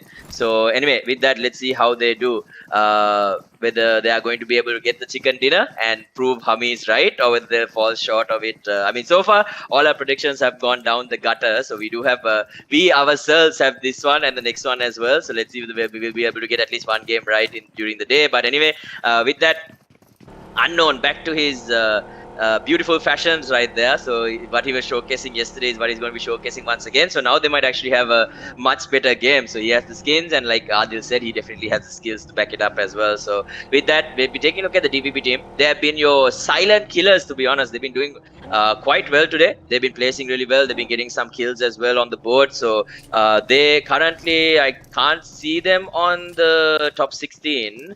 So maybe they might be a little bit behind at the moment, but I think once the games are over, we might be seeing something different because they were quite close. I'm not 100% sure they were close to getting into the top 16, or it might have been 187, but 187 already making it into the top 16. So so does Mount Olympus in the end. So I do believe the teams that were in 16th place and 15th place have gotten knocked down from the previous standings that we saw at the start of the day. But with that, let's see how they perform. Let's see whether they're able to pull off something. So they're actually in 7th place. I'm not sure how I didn't see them. No, that's OPMF Spectres.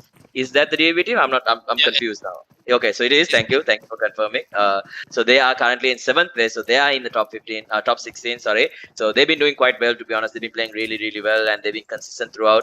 So great stuff coming out from them. Let's see whether they can further increase their positioning or not. So far, I think they had one chicken dinner in Erangel, if I'm not mistaken. We did see them take one chicken dinner. I think you were talking to their manager as well, Adil, during yesterday's or day before's games, if I'm not mistaken. So let's see whether they're able to pull off another chicken dinner within the day today. And with that, ISSL team so far have been very consistent. They were in 4th, and they're still in 4th with 153 points, very much ahead of that safety barrier that we were talking about. Having 120 points would be that safety barrier for sure. And it has somehow, at least that prediction seems to be quite true. So with that, we'll be taking a look at Azwin here. Azwin and Rizal, the rest of the team, they usually do drop down near the ruins area. They take control of that spot. They get a decent amount of loot to set up themselves. So usually we've seen the zone work in their favor. So let's see whether this time it's going to be working for them, or whether it's going to be a completely different situation for them. So making sure that no one is crossing the bridge at the moment, trying to come towards them. We've seen last time, I think they were up against MaFiA, if I'm not mistaken. But anyway, this time let's see how it goes. And with that, the Num Num Choose team currently in 19th place. One chicken dinner can propel them into the top 16 for sure. So let's see whether they're going to be able to pull it off. I think it's definitely one of those teams that have a very good chance of creating that comeback story. So let's see whether they're able to do it or not. Definitely a lot of pressure on them right now to perform, and that might be affecting their performance. But as far as I've seen, this team is like, so far, like I remember reading their name on the first day and just laughing at the name. But as I've seen them, grow, and as I've seen them perform in this tournament, they've just gotten better and better, and they haven't really disappointed. But with that, we'll be coming into SDZ Esports, who are currently sitting in 5th position with 129 points. So let's see how they perform. They were very close to winning that chicken in Miramar, but kind of threw that chance away. So I think they won't be too happy about that. So let's see whether they'll be able to change it in this game or the next one. They do have another chance in Erangel. So let's see whether it's possible or not. And with that, Mifsal moving forward is going to be the question here. Looking at the open areas, they might run into Mount Olympus. So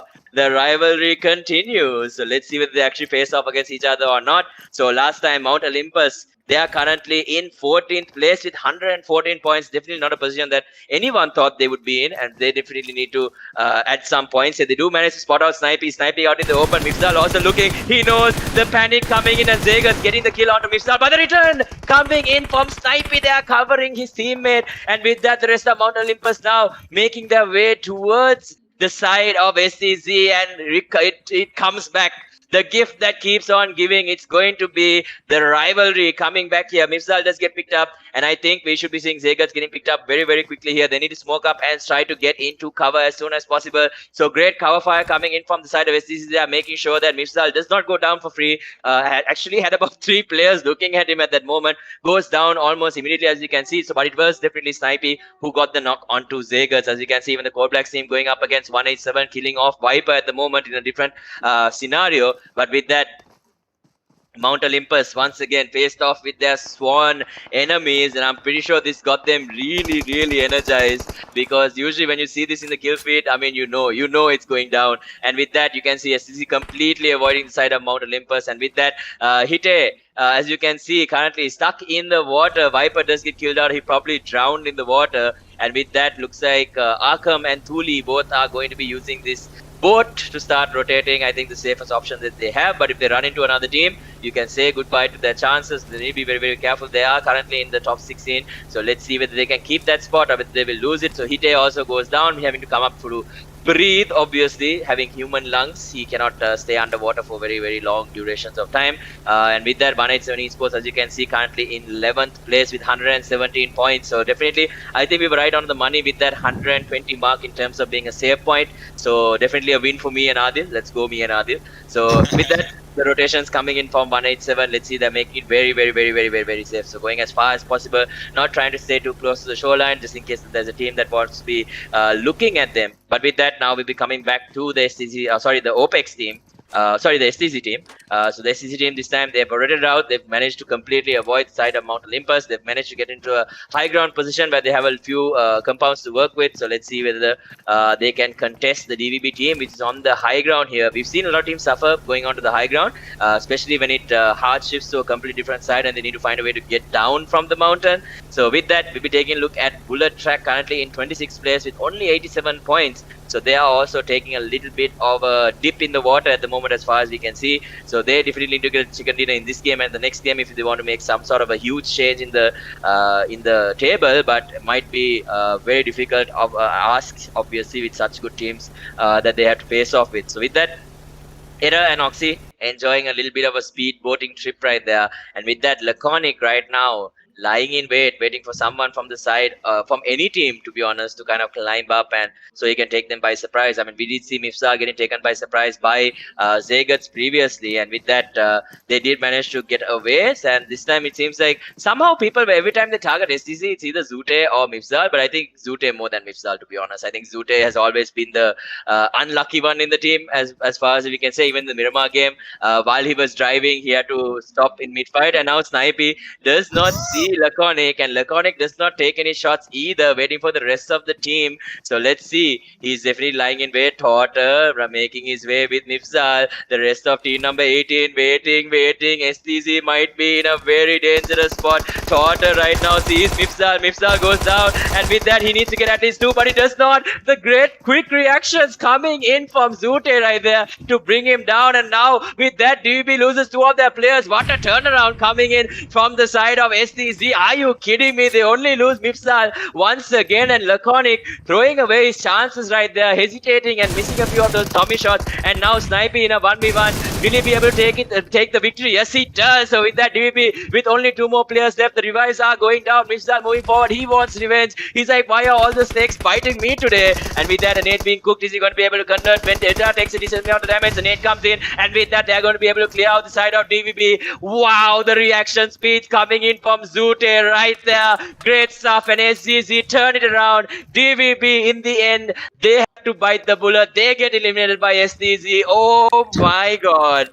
Oh my god. Naga, like you told, whatever we say, the opposite only happens. You were just saying Zoot is the first person to get killed.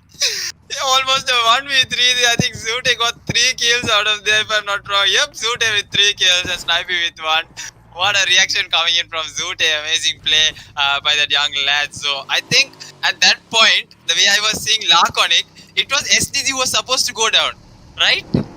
I mean, the positions that they were having, but SDZ literally turned it around. So amazing 4 kills coming in from them. If not, they would have gone to a 2 soon back to the lobby. Definitely that would have been a heart attack moment for Zoot. We got to have a chat with Zoot and ask what was he even thinking at that point.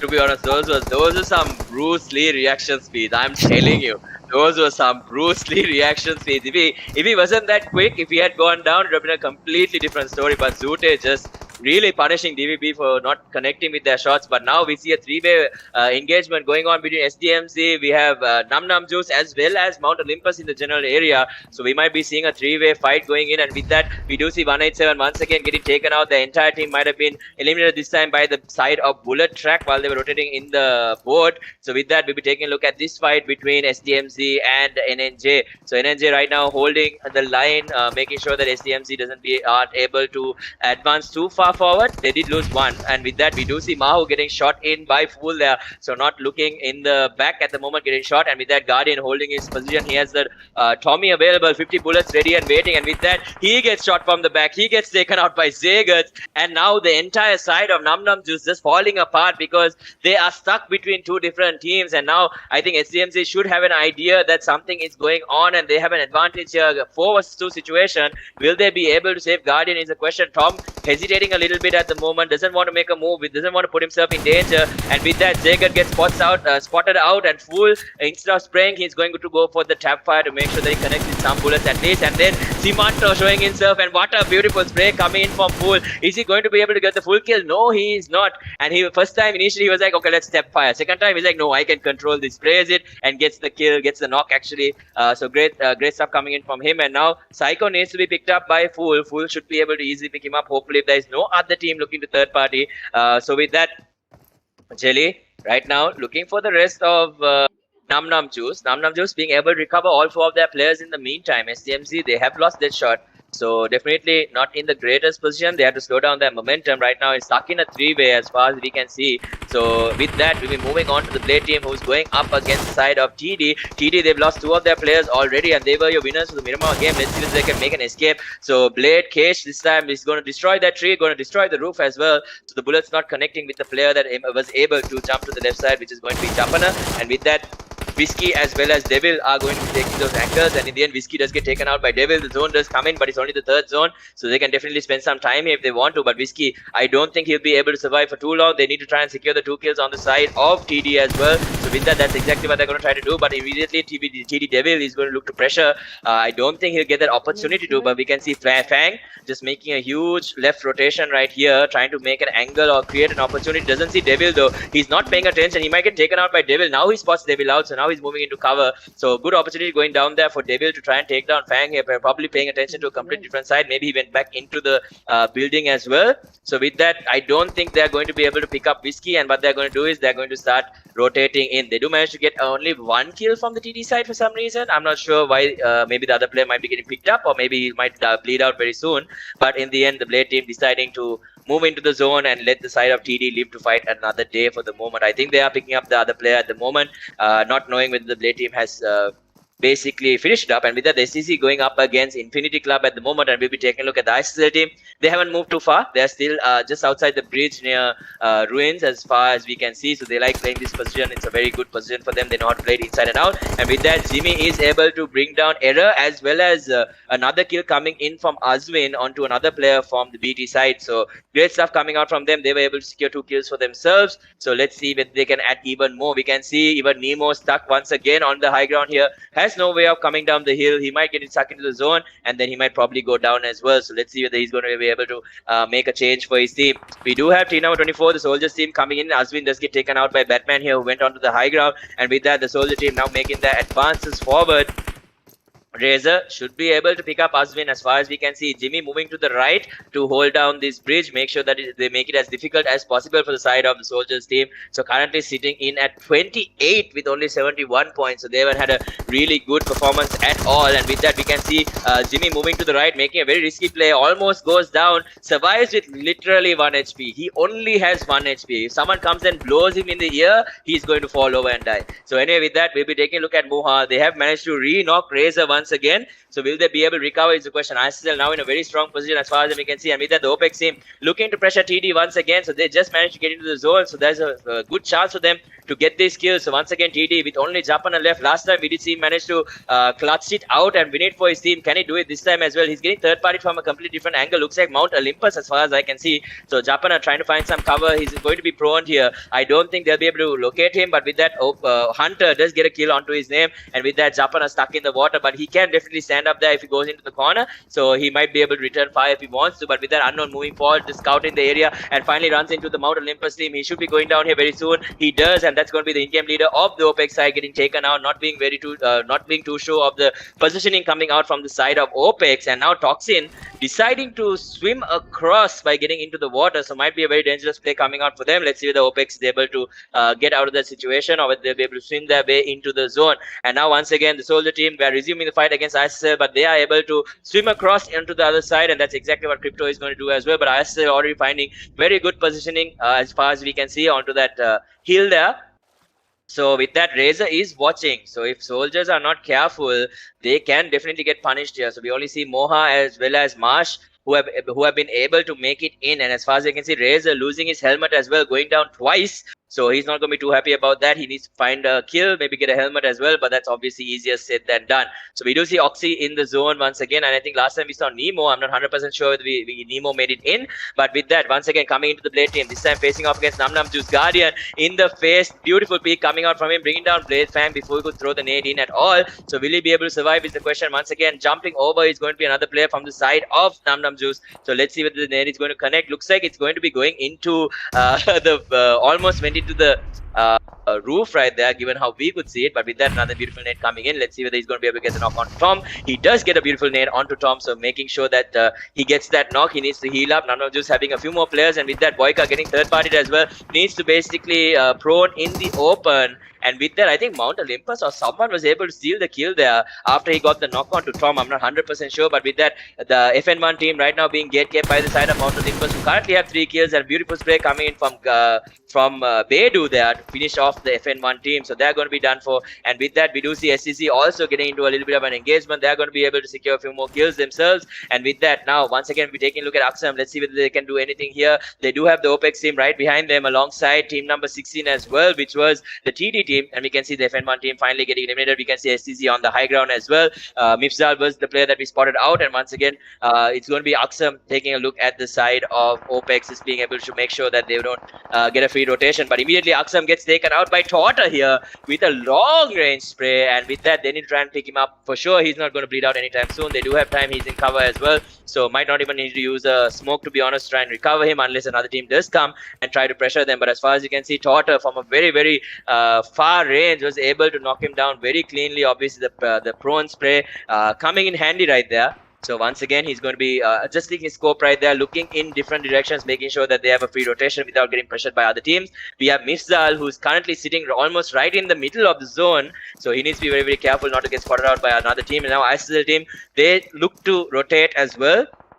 They're just getting into the zone as well. I think they spotted out Zute. Zute does get pressured. And we do have Tina 15 also, the Code Blacks team coming in from the high ground. So right now, a lot of teams looking to pressure. They do have the high ground though. They are in the zone though. So due to that reason, they might be in a little bit of trouble depending on who they try to focus. And we do see one of the players, Prince, actually going down from the side of Code Blacks. And with that, they need to start healing. You can see Roma as well as Atom both just popping medkits at this moment. Team number 17 also losing quite a few of their players. Nam Nam Juice slowly falling apart. Roma is going to die to the zone as far as we can see. And now it's only going to be Shimi left alive for the side of Code Blacks. So getting pressured by both SDZ as well as ISL. Shimi does run in, and I think he might get finished off by Jimmy here. Jimmy might have an idea that there is a player there. Yes, he does. And with that, the CB team is going to get completely eliminated. And Azmin is on the ground once again without having a helmet. We do have Zute once again moving forward. Doesn't know that this team got completely eliminated. They're going to be dropping more nades there, and immediately he's going to back off to the rest of his team after seeing Snipey going down, I think, to one of the players from Mount Olympus as well. So they're going to be picking him up. The smokes are down, and they definitely have a pretty decent position, but Mount Olympus already in zone, so depends on where this next zone is definitely going to swing. And if it swings towards STD, they have a good chance. If it swings towards ISL, they have a really good chance. But if it swings towards Mount Olympus, they can get an easy win for sure. So let's see who's going to make it out. And with that, Psycho right now, he was the one out in the open. With that, Jimmy does get knocked out, and with that, I believe the Soldiers team or the SDMC team is going to be eliminated. And we do see Nam Nam Juice Tom also finally dying out. So with that, the last 5 teams are going to be in this situation with the 6th zone about to close. With that, they do manage to get the full kill onto Snipey. Snipey goes down, so they lose that player as well. SCC now with 3. So Mount Olympus right now with 6 kills has all 4 of their players. Mount Olympus has 4. SDC Esports has 4, which means they were able to recover Snipey. ISL has 3. SDMC has 2. As we see, Nam Nam Juice getting eliminated as well. WC Blue Track only has 1 player. INC also has only 1 player. We do see Aksam going down here by Mifzal, it looks like, and he's going to be picked up. Mifzal gets sprayed on by someone else, I do believe, from the side of Mount Olympus. So he's actually going to go down, and now Torta quite stuck. He's going to have to prone and try to spray, but now he needs to try and pick up Zute, because now suddenly their team only has 2 players left to play with, and Mount Olympus, they are going to be able to secure all 4 of their players. So definitely tough situation. The zone going towards Mount Olympus. We might see them add another chicken dinner to their additions here. at least. So let's see whether they're able to do it. Cemento right now, not sure whether the play from Namnam is alive. So with that, Zute being picked up, we do see Toto moving from the left. Might get spotted out by Mamata there. Mamata is holding down the line here on the high ground. Will ISL be able to put up some sort of a fight here to turn things around? But Mount Olympus, we do have Zute out in the open. He's going to get taken out by Zagats. He's not going to miss those shots. So with that, once again, Toto, the last man standing, he gets taken out. So Zute going down as well. Jimmy very close to dying. Jimmy actually gets killed off completely. And now Mount Olympus in a very comfortable 3 versus 2 situation with the rest of ISL having to come down the slope, coming down in the open. As you can see, SDZ Esports getting eliminated in 3rd place with 7 kills. Mount Olympus coming to play. They're showing their dominance once again, definitely turning things around in their favor. They definitely want to go up the ranks. And right now, looking at Azwin, it's going to be Aksam and Azwin having a head-on fight, but Azwin is actually going to win that. So let's see now. It's a 2-on-3 situation. Still, they were able to recover one of their players on Mount Olympus, but Azwin stuck in the zone. As far as we can see, they're going to be able to move forward. They do manage to get that kill though, and now Azwin going to start looting up and trying to get all the resources that he possibly can. And as you can see, it's going to be a 2-on-3 situation between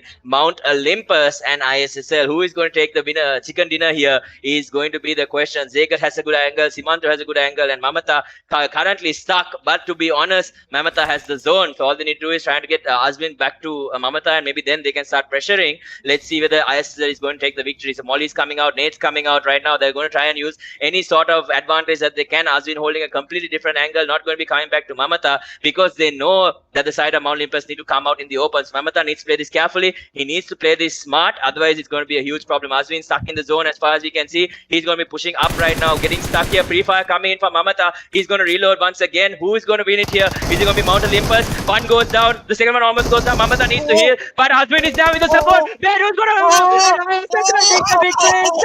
Are you kidding me? In a 2 versus 4 situation. What a turnaround coming in from ISSL. They take the chicken dinner. Let's go, ladies and gentlemen. What a victory coming out for the side of ISSL. Here's the replay. Look at the pre-fire. Look at the pre-fire. Bedu didn't even make a move in the end. He was just dying to the zone the entire time. Azwin coming out clutch right there. And ISSL taking the Sanhok victory. Are you kidding me? Yeah, let's go, baby. Bro, that was exactly what happened. Mamata, you Lankan elephant. Somewhere or other, out of so many situations, he comes and gets the chicken dinner. What a play! It was Mount Olympus, 4-man strong, 4v2, have the zone. It's Sanhok. What more can you say from this? It's literally Sanhok. You just need to kill the people coming into the zone. Oh god, I can't believe what just happened there. Mount Olympus had their 3rd chicken dinner right in your hand. These are throws coming. First SDZ in Miramar, and now Mount Olympus. These 2 rivalry teams. I don't know what is going to come in from their Erangel match, but ISSL, hats off to you. Biggest credit for y'all. With just 2 people coming in from their hard zone, not even having the zone. Mamata was not having the zone. All you needed to do for Mount Olympus was to give it time for the zone to close it and then free fire at Mamata. They could have taken Azwin easily, who was right next to the house, but amazing play coming in from Mamata from that angle. And Azwin, definitely these 2 people have really done it, and definitely a lot of Sri Lankans will be happy right now for looking at ISSL. Which chicken dinner is that? I think 3rd? 3rd. I think this is the 3rd chicken dinner. Yep, I think they're coming up with their 3rd chicken dinner, and Daka's prediction going exactly on point. I think this prediction came from the Red Bull matches that ISL have been playing. So many Red Bull matches. They know exactly how to play Sanhok right now, so there's nothing talking about it. They must have played around, I don't know, but 20 matches overall from Red Bull. So that is a whole lot of experience just playing only Sanhok and then classics on top of that. So definitely ISSL hats off to you. So we'll be going towards the 4th match. Let's see how ISSL's points have turned down, whether they can catch up to the top 2 spots. Definitely that'll be interesting to see one of the Sri Lankan teams going into the top 2 spots. Or will we be seeing RGC Opex and E2S TM7 hold that 1st and 2nd position?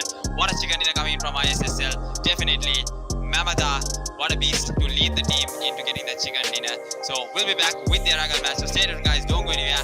This is the final match of the group stages, and then we'll be going directly to the grand finals from July 1st to 4th. So let's see who's going to be the top 16 teams to qualify into the grand finals. Stay tuned guys for the last and final match of the night. Switch to the best internet experience in Maldives.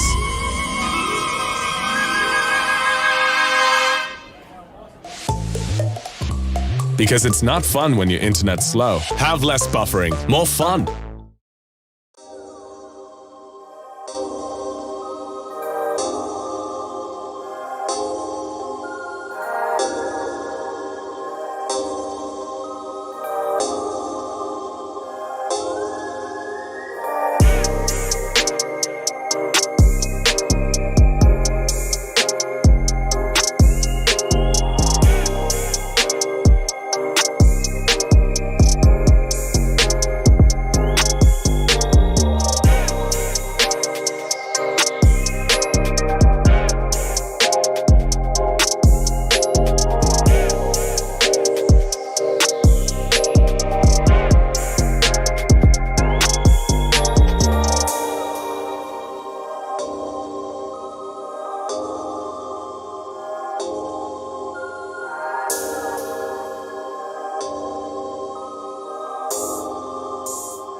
the last and final match. What an interesting chicken dinner coming in from Sanhok from team ISSL. Unexpected 2v4 coming in from Mamata and Azwin. Amazing play by those two young lads, and amazing cover fire coming in from the one and only Lankan elephant Mamata. With that, let's see how team ISSL does in this match. Right now, I think we'll be able to see the standings on the screen as the match progresses. I think ISSL have come from their first position to the 3rd position with the chicken dinner, and Akatsuki falling to 4th place. But let's see, I think SDZ and Mount Olympus is also climbing up slowly to catch up to Akatsuki's place. So I think it's now a fight for that 3rd spot, and ISSL is fight for that top spot, 2nd spot. I think there is no one catching at the moment. Nobody, I think, literally can catch RGC OPEX right now because they have a decent amount of lead. So that's how the group stages have gone. But the top 16, there is some interesting things happening in the 16th, 15th, 14th, and 13th place. I think all the points are equal. They don't have matches, but Infinity Club, Frag Code Blacks. Okay, I'm just gonna put it out there. Infinity Club, Frag Code Blacks, and the other team, I'm not exactly sure. I think there's 3 teams. FN1, Infinity Club, and Frag Code Blacks. The only 3 teams who is playing the last match who can qualify if they get into a good placement in the top 3 or in that top 5 with a decent amount of kills. They just need, I think each of these teams need an overall of 10 to 15 points, Daka. So these 3 teams are the main watch out teams right now. Yeah, definitely. So we'll have to keep a close eye on their performance during the Erangel match, obviously. And it's going to be the final game of the group stages. So to finally see who's going to be moving on into the grand finals. So before we get into the action, do you guys want to do another round of estimations, predictions? Amis? Since this is the last.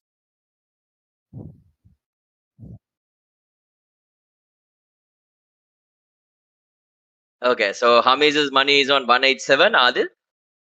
Was not expected, so 187. I'm gonna go on this, since this is the last and final match. I'm gonna go with Frag Code Blacks. So because they badly need a chicken dinner right now, I'm gonna go with Frag Code Blacks. Yep. All right, so then it's up to me. I am going to put my money on. Which team should I put my money on? Let's see. I think I will give this game to Mount Olympus. Yeah, so as we say that, we do get confirmation that there's a little bit of an engagement happening between the BT side and the Mount Olympus side. So let's see whether they're able to make it out, or whether I'm going to get shot down very, very early into this Erangel map. But anyway, with that, the teams have landed. They seem to have gotten a little bit more linear with their progression. And obviously, looking at the way that they have been moving, it was very spread out, but this time it's a lot more compact. So with that, we do see Error taking a lot of damage right there, so making a bit of an error. He's going to be stuck here, and with that, Aksam, he knows that he's only at 1 health, so he's getting very, very aggressive, and this is not something you usually see coming in from Mount Olympus. They know there's a different team compared to SDZ, and the moment he moves, he gets shot out by Bedu, and with that, the BTX team, I mean the Bullet Track team, already falling short of one of their players and getting spotted out.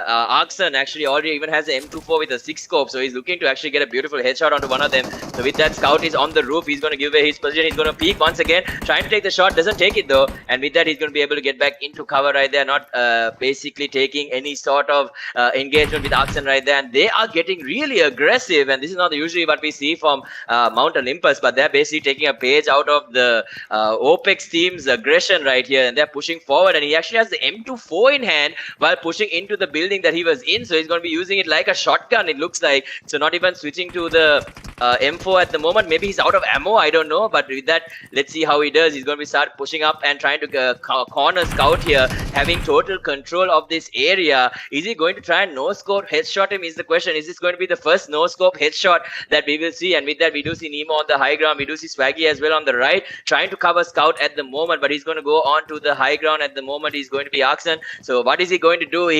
He's literally running at them like a madman with his M24, and I'm a little afraid at the moment. moment. So let's see what his plan is. He's going to boost up at the moment. So not sure how long he's going to survive. He does have a hollow finally on that M24, and he has 2 bullets, as you can see on the M4, just showing us that I don't have ammo for this. And that's why he's holding on to the M24, because having a feeling that we might be keeping an eye on him. And with that, they are going to go in for the rush. Let's see. We do have more players from the side of BT on the high ground trying to cover Scout at the moment. They're going to send Argzan first, I believe, maybe. And no, he actually gets 5 point here. Actually switches to a marksman rifle and an AK. So he's going to have some 7 point weapons to work with. He's going to have a 7 point gun to work with at least. And they're going to start rushing down Scout here. And Scout, how is he going to play this? He's going to be on the high ground. The pre-fire coming in. Argzan going to get taken down. Will he get killed though? The cover is there. But Bedu also goes down. Almost a 1 vs 3 coming out from Scout there. But in the end, he does get taken down with no support coming in from Nemo as well as Swaggy. But definitely a great effort coming in from Scout to hold out against the Mount Olympus side. And we can see Axum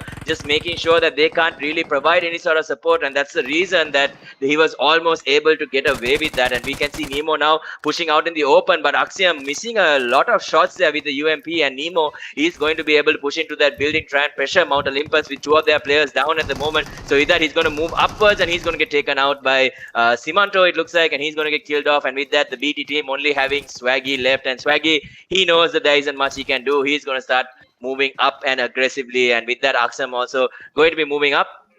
Nate coming in, does he connect though? Can't really see, but with that, once again, it's going to be a 1 vs 4 situation. Will this be the magic that we need? So Swaggy moving in right now, doesn't see the player on his left. Now he gets spotted out with the UMP. He does manage to get one. He's going to be able to almost kill him completely, and yes, he does. So Akshay going down completely right there to the side of Swaggy. Swaggy going to drop a smoke as well, just to be able to create some cover for himself. And with that, how is the rest of the BT team, the rest of the Mount Olympus team going to execute it? And they basically surround him from different sides. And with that, they do secure 4 kills, but they lose Axiom in the end. So, but definitely very much worth in terms of 4 kills. Just happy that they didn't lose more than 1 player right there. So, could have been disastrous, but in the end, the BT team not being able to support Scout there, especially after holding 1 vs 3 against the side of Mount Olympus. So, great stuff coming out from Scout, but in the end, to no avail. Mount Olympus being able to come out on top once again, ending up the Kings of Pochinki.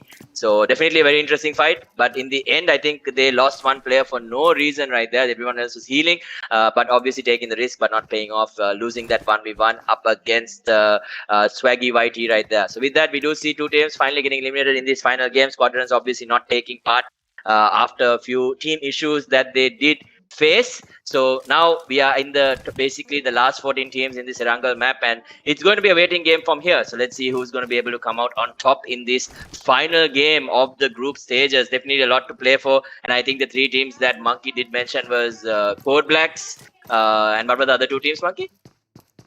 Frag Code Blacks, FN1, like on our screen right now, team number 11, and Frag Code Blacks, and it's going to be Infinity Club, INC, who are the 3 teams that really need these points right now. They badly need a chicken dinner. They still haven't got 1 even under their name.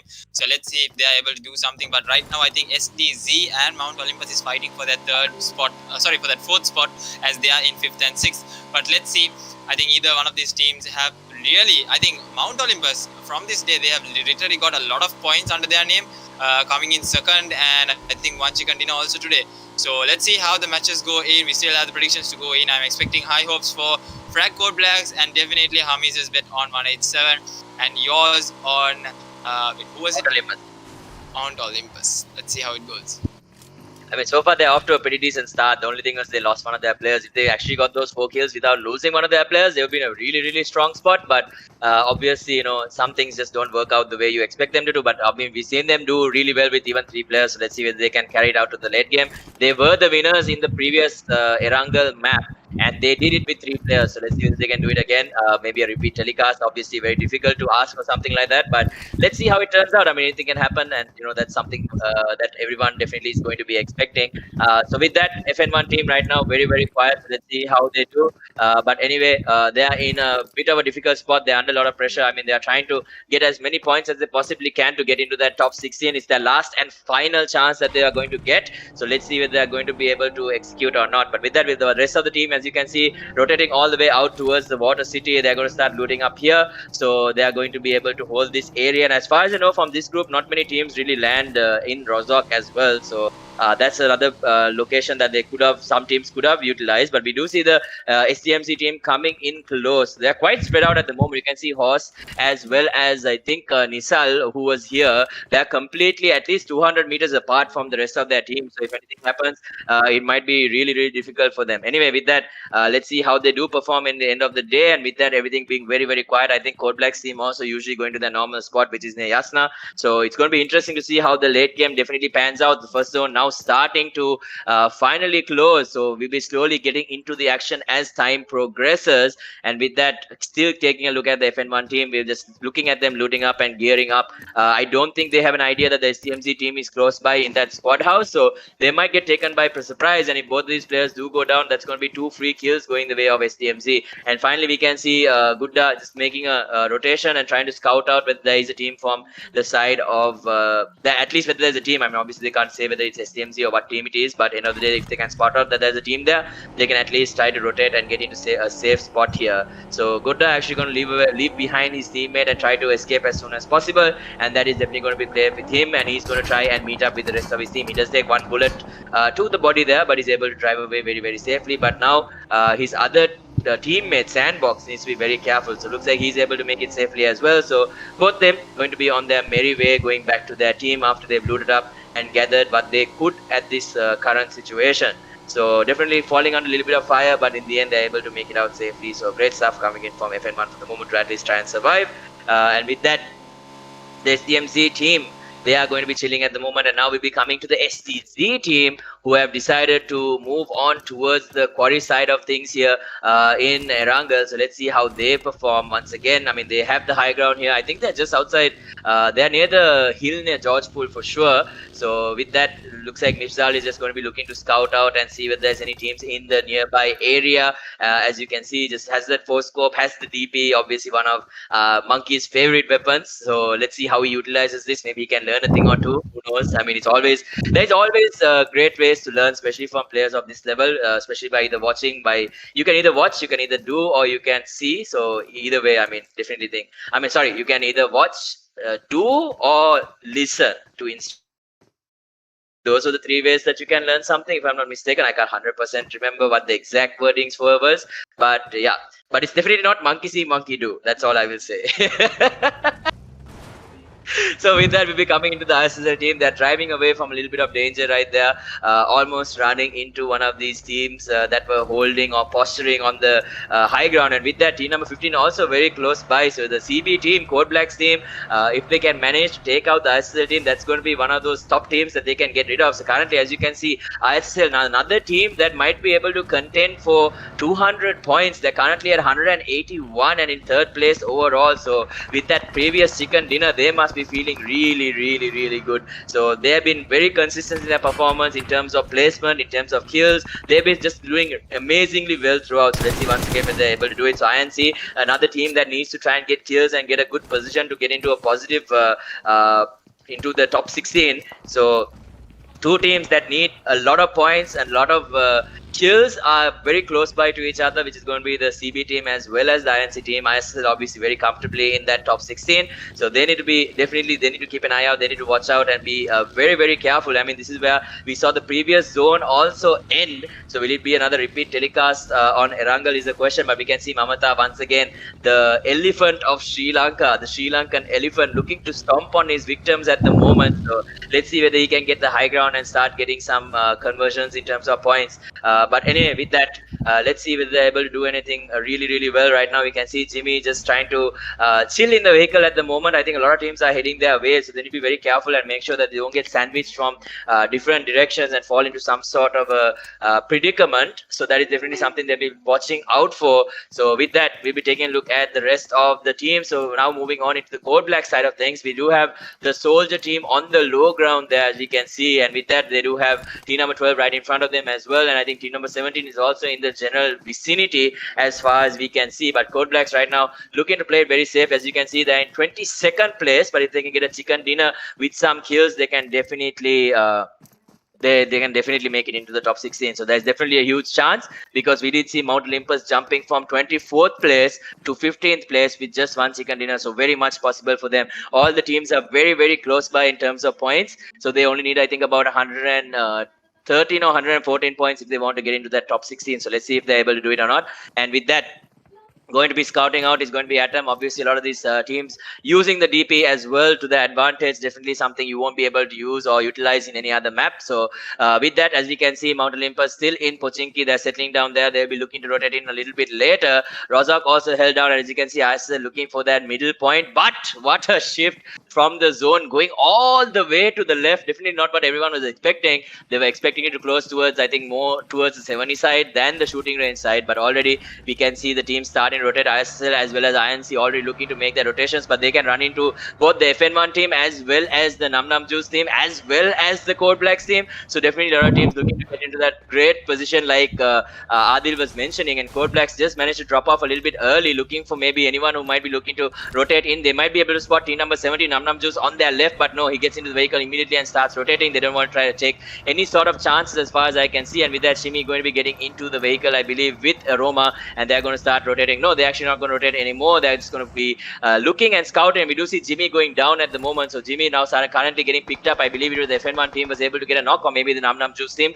Can never be too sure about what exactly happened. But Nam Nam Juice currently holding out in 16th position. So this game is definitely do or die for them. They won't try and secure at least this spot. That means they are going through to the grand finals, showcase their talents even more. So definitely a tough ask, a lot of pressure on them. You can tell from the way they're moving. They're being extremely, extremely careful. So right now, Guardian has been the man for the team. Definitely we've seen some excellent plays coming out from him. So let's see whether he's able to guard his position and guard his team to make sure that they stay in the 16th spot. With that, the ISL team does manage to get into the zone, and with that, are they going to decide to take the fight against Nam Nam Juice? Are they going to start rotating is the question. So with that, they're going to start moving towards the left maybe, and with that, once again, we're taking a look at the OPEX team.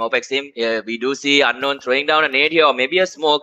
They are trying to corner SDMC here on the left side, so let's see whether they're able to do it or not. SDS is Deadshot, Deadshot as well as Psycho, both stuck in the water at the moment, not being able to draw out their weapons, it looks like, and I believe the side of OPEX knows, and you know that they love to get aggressive. They want to get these kills for sure, so let's see, is this going to be possible or not? So at the moment, OPEX Unknown, once again, we can see with his little Godzilla by his side, looking to pressure the side of STMZ. I think they've managed to get one kill from that team, and they only have 2 more players left alive as far as I can see, and they're trying to get to the high ground, but they can't do it without exposing themselves. Deadshot was able to get to the high ground at least, and Psycho now just sitting underwater and trying to scout out any sort of information that he can. Deadshot once again going back into the water alongside Psycho there, as you can see, but both them stuck in a very difficult position, and with that, Unknown and the rest of the OPEX team are just going to be lying in wait, waiting for them to make their rotation or their movement, and they can probably get 2 free kills. But with that, they need to be very careful, because other teams are definitely going to be moving that way, and they don't want to get caught out in the open, because if they do, it's going to be a huge problem for them.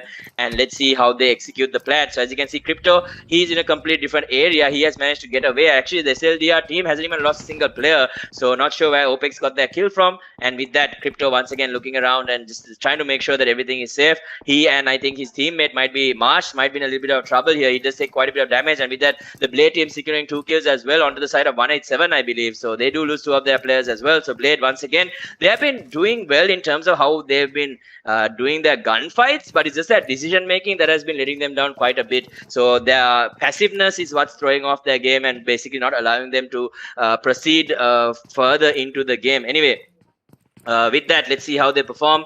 Once again, the Blade team, so they are currently chilling near the shooting range. We know that the zone is heading their way, so they'll be holding this squad house for the moment, and with that, getting to the buggy and looking to rotate, it looks like, or maybe just park it in a completely different area. They're basically looting up after killing a few of these players, and with that, they are going to try to meet up with the rest of their team. Maybe they're all close by, and they're going to start rotating, expecting the zone to be completely somewhere else. So looks like it's going to be Boyka leading the way. So team number 10, we do have 187. They are going to be the 2 players that they lost, the 2 players players to the side of Blades. So once again, they're rotating out in the open. Thuli and them might be able to get some revenge here, but right now they're trying to wait without making too much noise or sound at the moment. They do see Arsenal team running in. They almost get taken down there. They actually lose one of their players. Aswin gets taken out, and with that, now the spray coming in on Razor. Razor does lose half of his HP, and with that, Jimmy and Razor looking to escape, and I think they will be able to, leaving Aswin behind. No chance right there. I mean, giving up one of their players for better positioning in the zone might definitely pay off a lot more better than what they were expecting in terms of trying to save Aswin there and getting stuck between so many teams. So with that, ISL managing to dodge quite a few bullets right there, but they do lose Aswin in the end. Definitely a key player. We did see him managing to clutch it out in the last Sanhok game, so they're going to be saddened by that. But with the Blade team is going to be facing up against the Soldier team as far as we can see, and in the distance you can see the fight going on between team number 14 and team number 20. Blade Venom does get a beautiful nade onto Batman, so Batman is going to have to eat dirt at the moment, so only Crypto left alive. Will Crypto be able to do anything? He gets spotted out here, the spray coming in, and I believe that is going to be the Soldier team with one more player still alive. I don't think he spotted him out, so Crypto has a chance here to turn things around. Spray coming in with the M4, but nothing really connecting from Fang. He needs to be careful. Once again, the spray coming in from the AKM as well. He's going to go for the revive. How is Crypto going to play this? Is he going to be very passive here, or is he going to go for the push in is the question. So Crypto with a nade, but it's going to be falling right short of that, and now Crypto going in for that push. He might actually fall all the way down to the low ground, might get spotted out there, grabs the buggy, and he's going to drive away into safety. So he's going to be able to escape this situation and live to survive another fight. So Crypto escaping from the hands of Blade, but SDMZ in the meantime getting eliminated. So unlucky for them. OPEX team obviously keeping an eye on them, and with that now Nam Juice taking a look at 197's Manade here, or Nady.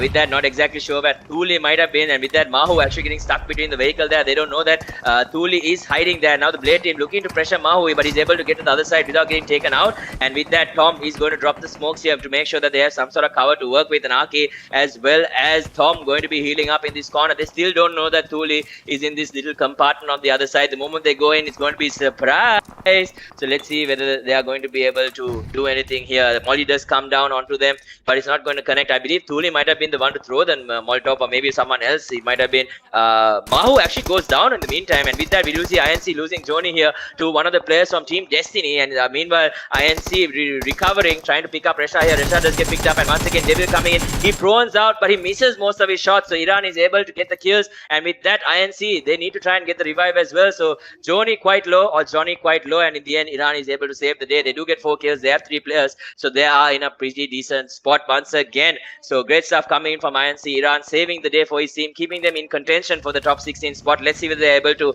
convert into a huge game here. Now we'll be coming into the side of Mount Olympus, taking a look at the side of ISSL. I think ISSL have lost another one of their members, but with that Simanta moving in as well, and now the OPEX team also trying to move in as far as we can see. So Toxin quite far away as we can see, and with that Unknown and another player. Mamata does manage to go down though. Razor needs to try and save him. Is he going to be able to is the question. They're stuck on the bridge, on the other side of the bridge. Crypto in the water, currently drowning. So Simanto going to be holding this angle and making sure to gatekeep some of these players. So let's see whether Soldiers team Crypto is going to be able to make it out. I think he's healing slowly. He does have some boost on.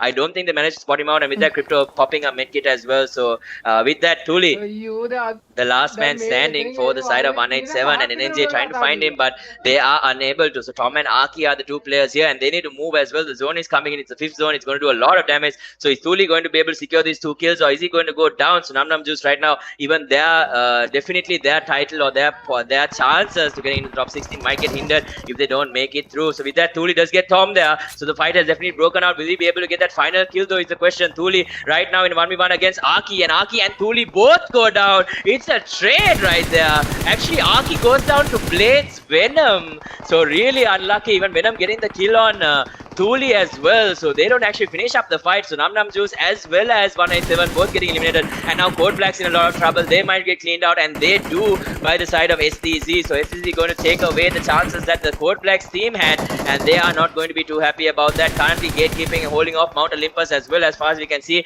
SDZ Zote once again, he's going to be in a completely different angle, and now OPEX Unknown. How are they going to start rotating? They do have the zone, they have the cover as well, smoking it to make sure that they don't have line of sight on Unknown. So now everything in the hands of OPEX. Can they control the tempo? They do lose Hunter though. Hunter is on the ground currently, should be getting picked up as far as you can see. Mount Olympus also might have been eliminated, to be honest. I think, I'm not 100% sure. I think as far as I can see them, I think they are definitely eliminated. There's the last three teams. It's going to be team number 19, it's going to be the OPEX team, it's going to be the Blade team, and it's going to be the SDZ team in this 6 circles. So a lot of these teams are actually getting eliminated quite early, and we can see the Blade team falling in quite a lot of trouble here. They're losing at least 2 of their players. Blade Fang, Blade Miramar gets killed and Fang needs to get picked up. I don't think they'll get a chance to, because the fire is coming in from all these different teams. So right now it's going to be OPEX, between OPEX and SDZ maybe, but the Blade team definitely not out of it at the moment. So let's see if they're able to do anything right now. Hunter going to be looking to pick up Toxin here, but they are in the zone, so they should be okay for the timing. But as you can see, Torta as well as Zute looking for the positioning once again,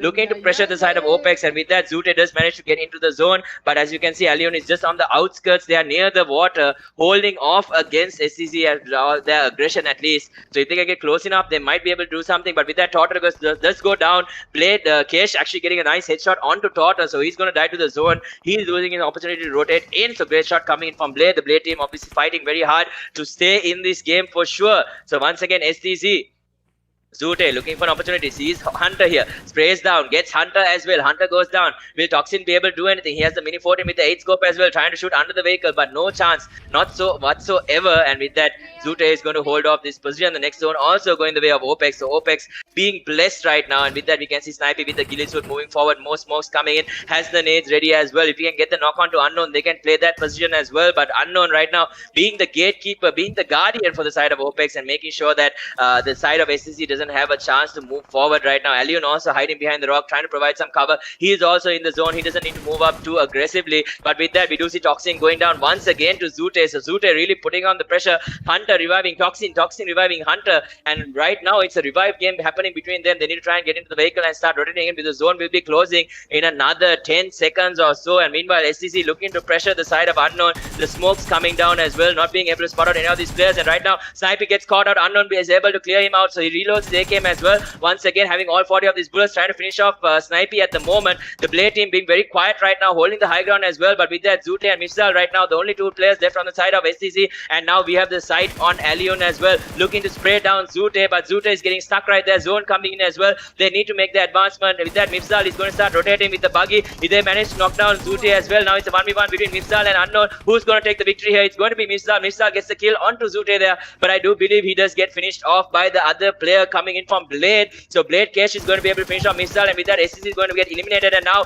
it's a 2-on-2 situation. It looks like maybe a 1-on-1 to be honest, but the advantage is definitely on the side of Allion, because he can play this angle. So unless Kesh is alive, Kesh is alive. So it's a 2-on-1 situation. Will the Blade team be able to turn the tables around here? OPEX with a really strong position, suddenly losing it out, and no chance to be able to recover and save Unknown there. Unknown, where is he currently? Trying to crawl his way, and he actually does. So he's able to crawl all the way to Allion here, and they're going to be able to turn this into a 2 versus 2. The zone is quite close by both these teams, but the cover is definitely on the side of OPEX. They have this reach to work with. Blade has the high ground though, but to be honest, they have to rotate out in the open very, very soon. So unless they have smokes, there is not going to be too much that they can do. So let's see whether they're able to convert it into a chicken dinner, or whether OPEX is going to add their 4th chicken dinner to the total here. Ladies and gentlemen, definitely coming into the final 2 teams, the last 4 players here, fighting it out for that top 16 spot. But OPEX currently obviously leading the points table, but the Blade team definitely much needed points here. Will it be enough though for them? So you can see Kesh as well as Fang just crawling their way into the zone right now.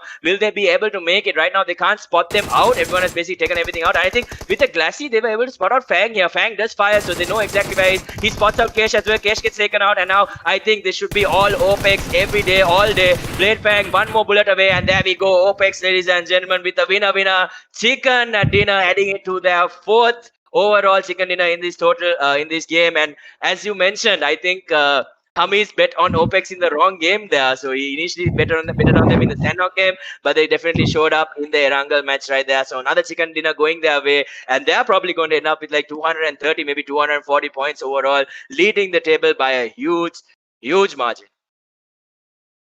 I think that was one hell of a game where I think SDZ even could have got the chicken dinner. I think Snipey was pretty much cooking a nade on towards Unknown, but he must have heard Unknown coming out of that hut. It should have been a fake there, but I think he was just going in with that nade. And I think SDZ also falling short again. Another third place coming in for SDZ, but the consistency is there with the double-digit points. So I think they'll be having a really good points at the moment. So we'll be seeing who are the top 16 grand finals tomorrow as we announce them on I think E2S Gaming, also on Nubalands. It'll be there, the top 16 grand finalists who will be playing on July 1st to 4th. So with that, I think OPEX again proving a point, getting a chicken dinner. I mean, why do Blades always let OPEX to get their revives? I don't get it. First Miramar and now Erangel. You must have actually paid attention to the kill feed. I think that's what pressure can do in a sense also. But literally it was a 1v2. They made it a 2v2. But reviving Unknown is like reviving, I don't know what you call a beast. So Unknown not just having that mythic fashion, not just having skins, he has the skills. So definitely you don't give the revive on to Unknown. That's what I have learned over the past few matches. So definitely the finals, I think a lot of teams might be paying attention. So if you knock a player of Unknown and if you know it's their team, definitely kill them. Do not let them get the revive, because it causes a hell lot of mess in the map. Like all sides, you create a hell lot of mess. Even in Miramar, because Blades didn't rush after those 3 knocks, they literally took out Mount Olympus, the whole team, with 1 mag. So that's what happens when you let OPEX live. So just kill them, don't let them live. That's a fair warning. And we know Hunter, he goes on the hunt and he's back with a new device also for the finals. So might as well pay attention to OPEX. You get the chance, finish them off. Do not let them get the revive. Do not let them form up. Do not let them think for a second. Definitely RGC OPEX dominating the group stages, resulting in the table top. And in second, definitely E2S TM7. In third, I can't be exactly sure, but I think it's going to be ISSL in third with a total of 190, if I'm not wrong, just missing the 200 mark. But indeed, well played to the top 3 teams of coming into the group coming into the top 3 of the group stages. But let's see who's going to be the top 16, who will be moving into the grand finals of South Asia Wildcard Pro League Season 1. Dhaka definitely excited for the grand finals happening on July 1st to 4th. It's going to be totally different from the group stages. A lot of teams definitely was testing each other in terms of drop location also, and we saw in the last few matches SDZ just gave it up. It was no point for them taking the fight so early on. It's not worth it. You can do so much more. Look at the consistency they have been having in the past few days, SDZ, by giving up their drop location. So in terms of playing in new strategies and new gameplays, we'll be seeing a lot of this action coming in from the grand finals. So stay tuned, guys. Definitely tune in from July 1st to 4th for the grand finals of South Asia Wildcard Pro League Season 1. You will be seeing the grand finalists on the community as well as on the social medias of Nubalands and E2S Gaming. So stay tuned, guys. We'll be back on July 1st. And definitely don't forget to tune in tomorrow. We have the Elite Championship that's happening in Maldives. So definitely tune into that as well. The second round is about to begin. So that will be the tournament that's happening right now in Maldives. A few Sri Lankans taking part. So definitely tune in tomorrow as well to have a witness of that. And we'll be seeing you all on July 1st. Definitely Dhaka is totally excited right now. And the same predictions. We should be doing the same predictions, Literally today you got one prediction at least, right? So there goes 1 point for you, Dhaka. So yeah, we'll be seeing y'all on July 1st. So thank you so much everyone for tuning in. Good night. Switch to the best internet experience in Maldives.